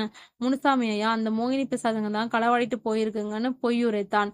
வீரகவுண்டர், எனக்கு ஏற்கனவே காது குத்திட்டாங்கடா, என்கிட்டயே வா, பண்ணில இருந்து ஆடு களவு போனது கேள்விப்பட்டேன், தோலை உரித்து உப்பு கண்ணை போட்டுருவேன், ஜாக்கிரதன். முனுசாமி, சரிங்க, பத்திரமா பாத்துக்கிறேங்க, கையை கட்டி கொண்டு பணிவாக சொன்னான். வீரகவுண்டர், நீ சொன்ன ஆளு சரியான நேரத்துக்கு வந்திருக்காங்க தானே? முனுசாமி, வந்துருவாங்க ஐயா. வீரகவுண்டர் பணியிலிருந்து திரும்பி வீட்டுக்கு வந்து கொண்டிருக்கும் போது தேவராஜ் தன் மாமனார் வீட்டு தோப்பு வயக்காடெல்லாம் பார்வையிட்டு மண்சால் வழியாக நடந்து வந்து கொண்டிருந்தான். வீரகவுண்டர் புல்லட்டில் வந்தவன் தேவராஜை பார்த்து, இந்த ஊருக்கு புதுசா இருக்கு, நீங்க யார் என கேட்க, தேவராஜ், நான் இந்த ஊருக்கு புதியவன் இல்லை, பழையவன் தான், ராஜகிருஷ்ணன் மருமகன் நான். வீரகவுண்டர், ராம் அப்பாவா நீங்க என புல்லட்டில இருந்து கீழே இறங்கி வேஷ்டியை கீழே இறக்கிவிட்டு மரியாதையாக பேசிக் கொண்டிருந்தான். தேவராஜ், நீ யாருப்பாம்? வீரகவுண்டர், நான் முத்துக்கவுண்டர் மகன்க. தேவராஜ், முத்துக்கவுண்டர் மகனா? உன்னை குழந்தையா இருந்தப்போ பார்த்தேன், இப்ப நெடுமரமா வளர்ந்து நிக்கிற, உன் அப்பா சௌக்கியமா இருக்காரா? வீரகவுண்டர், சௌக்கியமா இருக்கிறாங்க, வாங்களே நம் தோப்புக்குள்ள போய் இளநீர் குடுத்துட்டு வருவீங்க. தேவராஜ், இல்லப்பா நீ போ, நான் நாளை வருகிறேன், எனக்கு முக்கியமான வேலை இருக்கு. வீரகவுண்டரும் சரிங்க. அவன் புல்லட்டை நிறுத்திவிட்டு அவர் போவதை பார்த்து கொண்டிருந்தான். தேவராஜ் அப்படியே நடந்து ஒரு குடிசைக்குள் போனான். அங்கு எலும்பும் தோலுமாய் இருந்த கருத்த தோளில் இடையில் வெள்ளை வேட்டி கட்டி கொண்டு லொக்கு லொக்குன்னு இருமியபடி ஒரு வயதான முதியவர் கைத்துக்கடியில் படுத்து கொண்டிருந்தார். தேவராஜன் நல்ல கண்ணு கூப்பிட்டபடியே உள்ளே போனார். நல்ல கண்ணு புள்ள யாரு வந்திருக்காம் என நடுங்கியபடி பொக்கை வாயால் கேட்டார். செல்வி, தாத்தா யாரோ ஒருத்தர் டிப்டாப்பா வந்திருக்காங்க. நல்ல கண்ணு யாருன்னு தன் கையை புருவத்து மேல் வச்சு உத்து பார்த்து கொண்டிருந்தார் அந்த பெரியவர். தேவராஜ், நான் தான் தேவராஜ் வந்திருக்கேன், அடையாளம் தெரியலையான்னு நல்ல கண்ணு, ராஜகிருஷ்ணன் மருமகன். நல்ல கண்ணு, ஐயா வாங்கய்யா. புள்ள செல்வி, அந்த நாற்காலியை போடு புள்ள, ஐயா உட்காரட்டும், தன் பேத்தியை பார்த்து கூற செல்வி நாற்காலியை போட்டாள். தேவராஜ் அமர்ந்து கொண்டு, நல்ல கண்ணு யார் உன் பேத்தியா? நல்ல கண்ணு, ஆமா ஐயா, என் பேத்தி தான், இவ அப்பா அம்மா என்கிட்ட விட்டுட்டு மேலோகம் போயிட்டாங்க, வருத்தப்பட்டு சொன்னவர் தன் பேத்தியை பார்த்து, செல்வி நீ போய் ஐயாவுக்கு குடிப்பதற்கு ஏதாவது வாங்கிட்டு வான்னு அனுப்பி வைத்து விட்டு, ஐயா சௌக்கியமா இருக்கியா? இந்த ஊர் பக்கம் தலை காட்டுவதே விட்டுட்டீங்களே? தேவராஜ், ஆமா நல்ல கண்ணு, தலை காட்டுவதே விட்டுட்டேன், 20 வருஷத்துக்கு முன்னாடி நடந்த சம்பவத்தால. நல்ல கண்ணு, அம்மா மற்றும் அந்த குழந்தையெல்லாம் நல்லா இருக்காங்களா? அவங்களும் வந்திருக்காங்களா ஐயா? தேவராஜ், அவங்க வந்து ஒரு வாரத்துக்கு மேல ஆகுது நல்ல கண்ணு, நான் இன்று தான் வந்தேன், உடம்ப பார்த்துக்கொள், நான் போய் வருகிறேன். நல்ல கண்ணு, ஐயா உங்ககிட்ட ஒரு விஷயம் சொல்லணும். தேவராஜ், என்ன விஷயம் நல்ல கண்ணு? நல்ல கண்ணு அக்கம் பக்கம் சுத்தி பார்த்தவன், ஐயா நீங்க இந்த ஊரில் இருப்பது நல்லதல்ல, உங்க பையனை கூட்டிக்கிட்டு வெரச கிளம்புங்க, உங்களை பழிவாங்க அவ காத்து கொண்டு இருக்கிறாள், நான் இந்த நிலைமைக்கு ஆனதுக்கு காரணம் அவதான், வாய் குளறிபடியே சொல்லினான். தேவராஜுக்கு நல்ல கண்ணு சொன்னது கொஞ்சம் விளங்காத மாதிரி இருந்தது. செல்வி, ஐயா குடிக்க காஃபி தண்ணி வாங்கி வந்திருக்கேன், குடிச்சிட்டு போங்கயா. தேவராஜ், பரவாயில்லம்மா, நான் வரும்போது குடிச்சிட்டு வந்தேன், உன் தாத்தா கொடுத்து நன்றாக பார்த்துக்கொள் என்ன தன் பாக்கெட்டில் இருந்து 2000 ரூபாய் தாளை எடுத்து கொடுத்து, இந்த அம்மா இதை வைத்துக்கொண்டு உன் தாத்தாக்கு வேண்டியதை வாங்கி கொடுமா, நான் இன்னொரு நாள் வருகிறேன் என்று வெளியே கிளம்பினார். இவன் பின்னாடி பின்தொடர்ந்து வந்த வீரகவுண்டர் குடிசைக்கு பின் இருந்து ஒளிந்து கொண்டிருந்தான். வீரகவுண்டர் ஊர்ல இருந்து வந்ததும் வராதுமா, இந்த வெட்டியா நல்ல கண்ணை பார்க்க அவசியம் என்ன? 25 வருஷத்துக்கு முன்னாடி நடந்த சம்பவம் என்ன? இதில் ஏதோ சூழ்ச்சமும் அடங்கி இருக்கு, இந்த நல்ல கண்ணை விசாரிச்சா தெரிய போகுது, சரி பின் பார்த்து கொள்வோம், போய் இங்கு நடக்கிறதை அப்பாவிடம் சொல்லலாம் என கிளம்பி சென்றான். தேவராஜ் நல்ல கண்ணுவை பார்த்து விட்டு வந்து கொண்டிருந்தான். விவேக் எதிரே வந்து, அப்பா இயற்கை காத்து வாங்கிட்டு வரீங்களா? விவேக், ஆமாண்டா விவேக், இந்த ஊரு உனக்கு பிடிச்சிருக்காடா? விவேக், பிடிக்காமல் இருக்குமா? தேவராஜ், இந்த ஊரில்தான் என் மகனை இழந்து நானும் உயிர் விட்டேன், அவன் உடம்பிற்குள்ளிருந்து மோகினி பேசிக்கொண்டு இருந்தது. தேவராஜ், டே உன்கிட்ட தான் கேட்கிறேன், இந்த ஊர் உனக்கு பிடிச்சிருக்கா இல்லையா? நீ செட்டியில வாழ்ந்தவனாச்சே, அதான் கேட்டேன். விவேக், இந்த கிராமம் ஒரு அழகிய கிராமம், இயற்கை நிறைந்த இடத்தை யாருக்கு தான் பிடிக்காது? I like to village, this village to beautiful. அப்பா என் கூட வாங்கப்பா, நாம ஒரு முக்கியமான இடத்துக்கு போவோம் என்று அவனை கூட்டி கொண்டு போனது சுடுகாட்டிற்கு. தேவராஜ், என்னடா சுடுகாட்டு கூட்டு வந்திருக்க? விவேக் ஹான் சிரித்து தன் சுய உருவத்துக்கு வந்தது. விவேக் மயக்கமடைந்து கீழே விழுந்தான். மோகினி, தேவராஜ் என்னை தெரியலையா? அன்னைக்கு நான் துடித்து கொண்டிருந்தேன் வலியால், என்னை கண்டு கொள்ளாமல் உன் பொண்டாட்டிய பார்க்க நீ போயிட்ட, என் மகனையும் என்னிடமிருந்து பிரித்து கூட்டிட்டு போயிட்ட, உனக்காக தான் இத்தனை வருடம் காத்திருக்கிறேன் என்ன. ஆத்மா சாத்தி அடையாமல் வெள்ளை நிற முட்டை கண்களால் ஆக்ரோஷமாக தேவராஜ் கழுத்தை நிறுத்திக் கொண்டிருந்தது. தேவராஜ் அந்த மோகினி பிடியிலிருந்து திமிறிக் கொண்டிருந்தான். அது அவனை வலுவாக இறுக்கிக் கொண்டிருந்தது. தேவராஜுக்கு மூச்சு முட்டியது. நாக்கு வெளியே தள்ளி கொண்டிருந்தது. அப்போது அவர் போன் எடுத்ததில் கந்தசஷ்டி கவசம் ஒலிக்க, இந்த கந்தகச சவத்தை கெடுதும் மோகினி பிடி தளர்த்தியது. இதை கண்டு அங்கிருந்து ஓடி போனான். விவேக் உடம்பில் புகுந்த தேவராஜியை பின்னாடியே துரத்தியது. சரியாக பாதி தூரம் ஓடி வந்ததும் அங்கு ஒரு காளி கோயில் இருப்பதை கண்டார். அந்த கோயிலுக்குள் புகுந்து கொண்டு தன் மகன் ராமுக்கு போன் செய்து வர சொன்னார். ராம் தன் மாமா பைக்கை எடுத்துக்கொண்டு இந்த காளி கோயிலுக்கு வந்து தன் அப்பாவை கூட்டிட்டு போகும்போது, விவேக், ராம் நானும் உன் கூடவே வரேன்டா. ராம், விவேக், நீயும் அப்பா கூட தான் இருக்கியா? விவேக், ஆமாண்டா, உன் அப்பாவும் நானும் ஒரு விளையாட்டு விளையாடி கொண்டிருந்தோம். ராம், என்னடா விளையாட்டு? விவேக், ஓட்டப்பந்தயம்டா. ராம், சரி, 2 பேரும் வண்டியில ஏறுங்க, போலாம். தேவராஜ் நடுங்கியபடி சைகையில் அவன், வேணாம் ராம், நீ வண்டியை எடு, போலாம் என்று சொன்னார். ராம், அப்பா, நீங்க சொல்வது எனக்கு சரியாக புரியல. விவேக், நான் அப்பா கூட்டிட்டு போறேன். நீ பொடி நடையா நடந்து வா.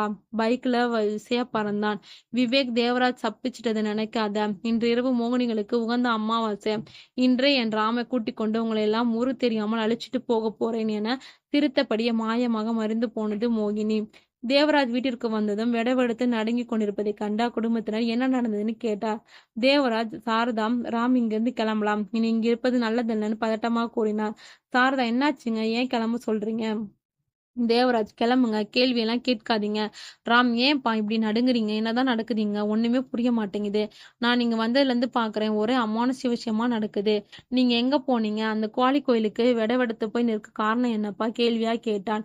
ராஜகிருஷ்ணன், மாப்பிள்ளை, நீங்க ஒரு உண்மையை மறைக்கிறீங்க. அது என்னன்னு சொல்லுங்க மாப்பிள்ளை, அவரை உலுப்பி கேட்டார். விவேக், எல்லாரும் அவரை ஏன் பாடாப்படுத்துறீங்க? அப்பா, வாங்க, நம்ம ஊருக்கு போகலாம். இங்க வரலன்னா என்ன, நான் கூட்டிட்டு போறேன் உங்களை. தேவராஜை தீய பார்வையை பார்க்க, தேவராஜ், நான் வரமாட்டேன் என நடுங்கிய குரலில் பின் நகர்ந்து போனான். முகத்தில் வியர்வை வழிந்தபடி, விவேக், வாங்கப்பா போகலாம், அவரை முன்னோக்கி நகர்ந்தான். தேவராஜ், நோ நோ, நீ மோகினி, என்னை கொல்ல வந்த மோகினி, இங்கிருந்து போயிடு என பின்னோக்கி நகர, பின்னாடி சுவரில் மோதி தடுமாறி கீழே விழுந்தான். தேவராஜ் கீழே விழுந்ததும் பதற அடித்துக் கொண்டு போனால் சாரதா உள்பட வீட்டில் இருந்த அனைவரும்.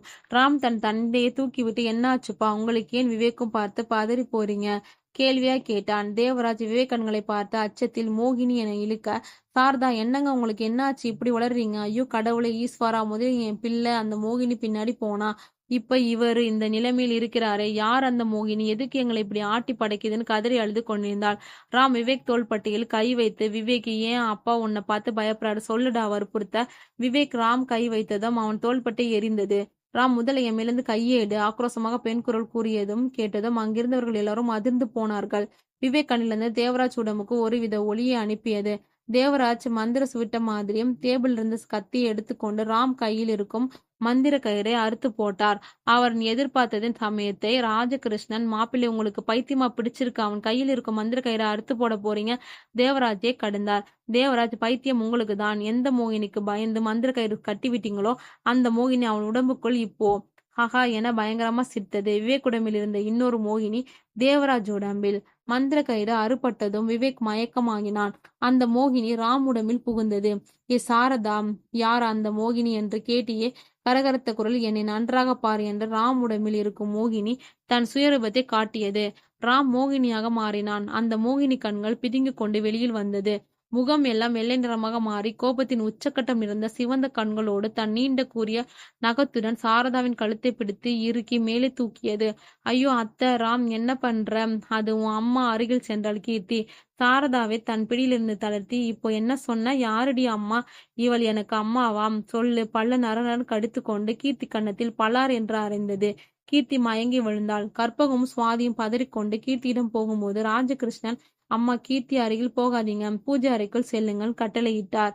திகைப்புடன் இருவரும் பூஜை அறைக்குள் சென்று கையில் கந்தசஷ்டி கவசத்தை பாராயணம் செய்ய இரு மோகினிகளும் மயங்கமாகி போனன. செல்லகிருஷ்ணன் வயக்காடு வேலையெல்லாம் முடிச்சிட்டு வீட்டுக்கு வந்தவன் தன் வீட்டு கோலத்தை கண்டு அதிர்ந்து போய் சிறிது நேரம் நின்றவன் தன் வீட்டு குடும்பத்திடம், உங்களுக்கு என்னாச்சு, இப்படி எல்லாரும் ஏன் அலங்கோலமா இருக்கீங்க.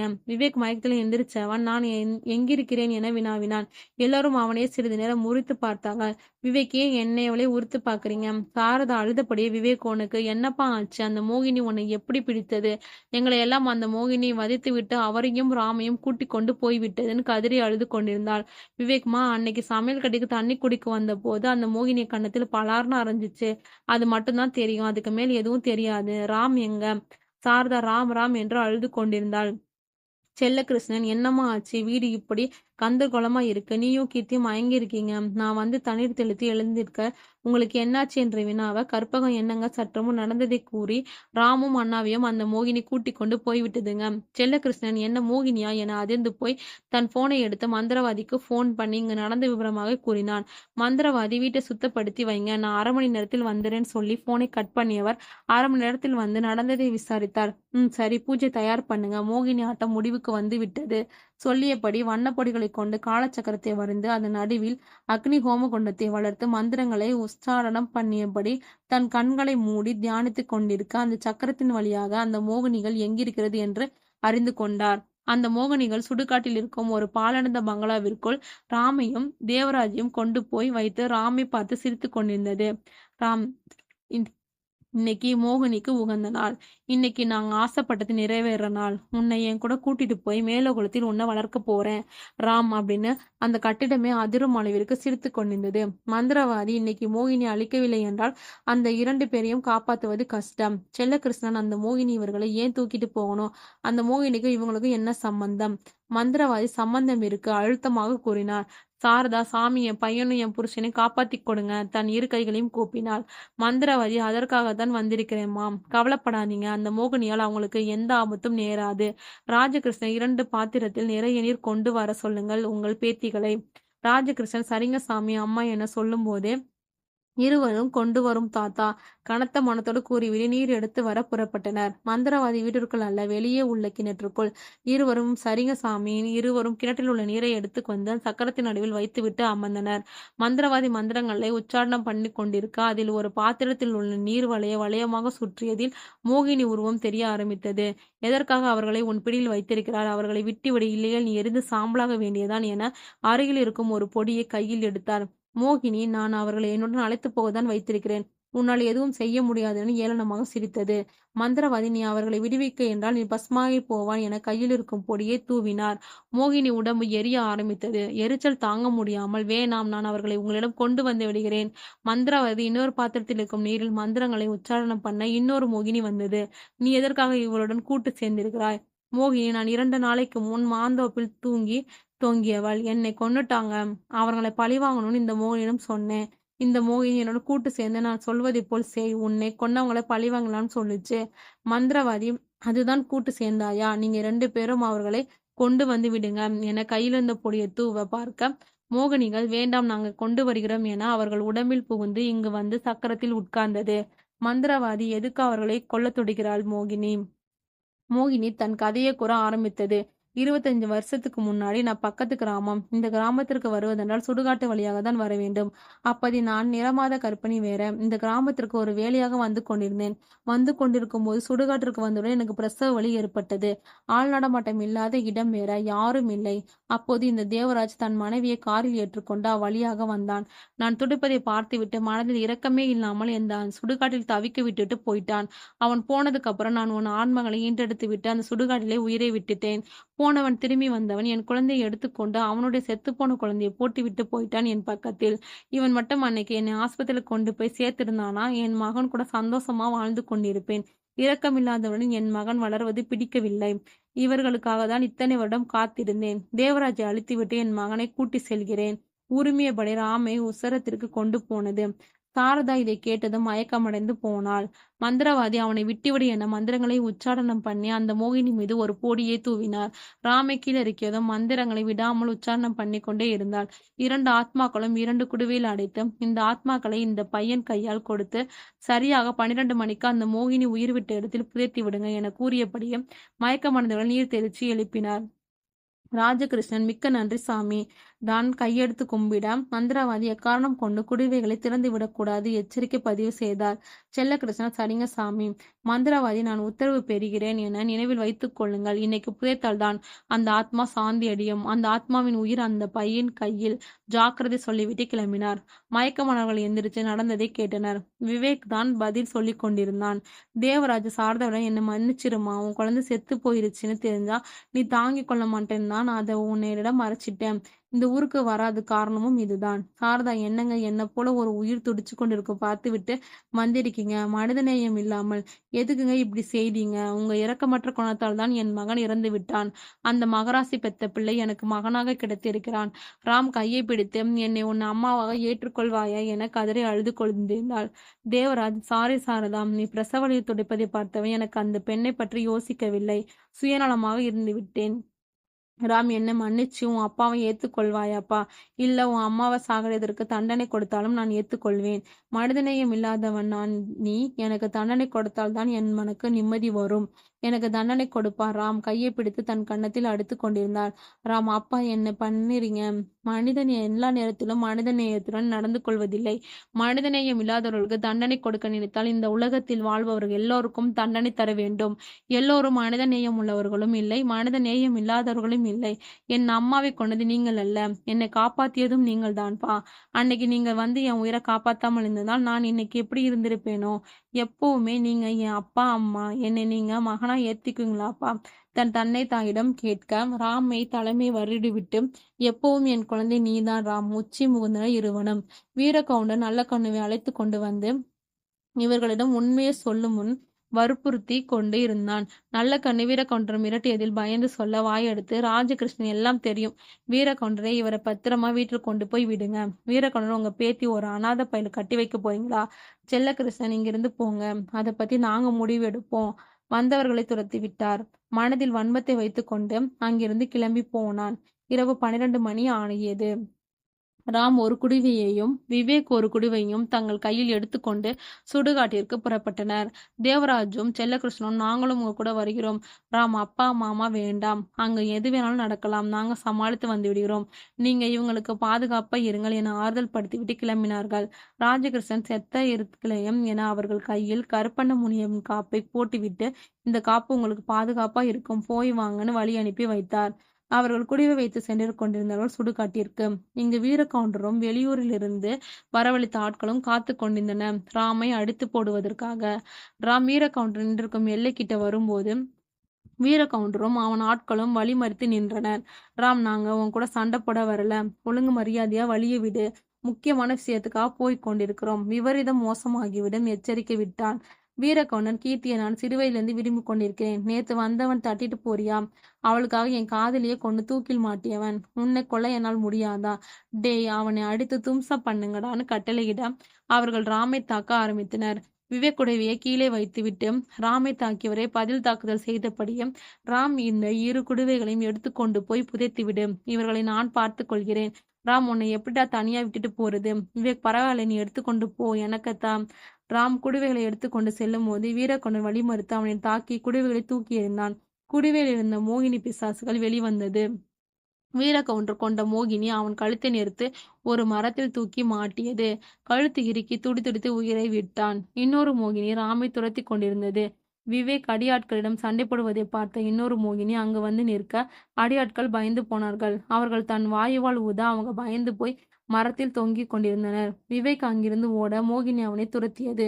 ராம விவேக்கும் ஒரு கட்டத்தில் ஓட முடியவில்லை. சூறாவளி காற்று அதிபயங்கரமா வீசி கொண்டிருந்தது. மின்னல்கள் இவர் கண்களிப்படி வந்து போனது. சூறாவளி காற்றில் சிக்கு தடுமாறி கீழே விழுந்தவர்கள் தன் தாத்தா போட்டுவிட்ட காப்பை அந்த மோகினியிடம் நீட்ட மோகினி மேல் ஒருவித மஞ்சள் ஒளி படர்வதைக் கண்டு அலறி துடைத்தது. மோகினிகள், வேண்டாம், அந்த காப்பை எங்களிடம் காண்பிக்காதீர்கள் என பயந்தவாறே கூற, ராம், அம்மா, என் உயிர் தானே வேண்டும், இந்தாங்க, என் உயிரை நானே கொடுக்கிறேன் சொல்லி அங்கு குத்தி வைத்திருந்த கடப்பாரியை கொண்டு தன் வயிற்றுல குத்தி போக விவேக் பதறி எடுத்து போய், ராம், என்ன காரியம் செய்யற? ராம், எல்லாம் என்னை பெத்தவளுக்காக தானே, அப்போதான் அவங்க ஆத்மா சாந்தடியும் என்று கூறுவதை கேட்டு அந்த ஆத்மா இலகி போனது. தன் மகன் இத்தனை நாளாக தன்னை அம்மானு கூப்பிட மாட்டானா என்கின்ற ஆத்மா அவன் கூப்பிட்ட வார்த்தையில் திருப்தி அடைந்தது. அந்த குடுவைக்குள் போனது. இன்னொரு மோகினியும் தன கொன்னவனை பழிவாங்கிய நிறைவில் குடுவைக்குள் போய் அடைந்தது. இரு குடுவைகளையும் எடுத்து கொண்டு போய் புதைத்துவிட்டு தன் தாய்க்கு செய்யும் சாந்தி பரிகாரங்களை செய்தான் ராம். அவன் தாயின் ஆத்மா மேல் சென்று அவனை வாழ்த்தி விடை பெற்றது.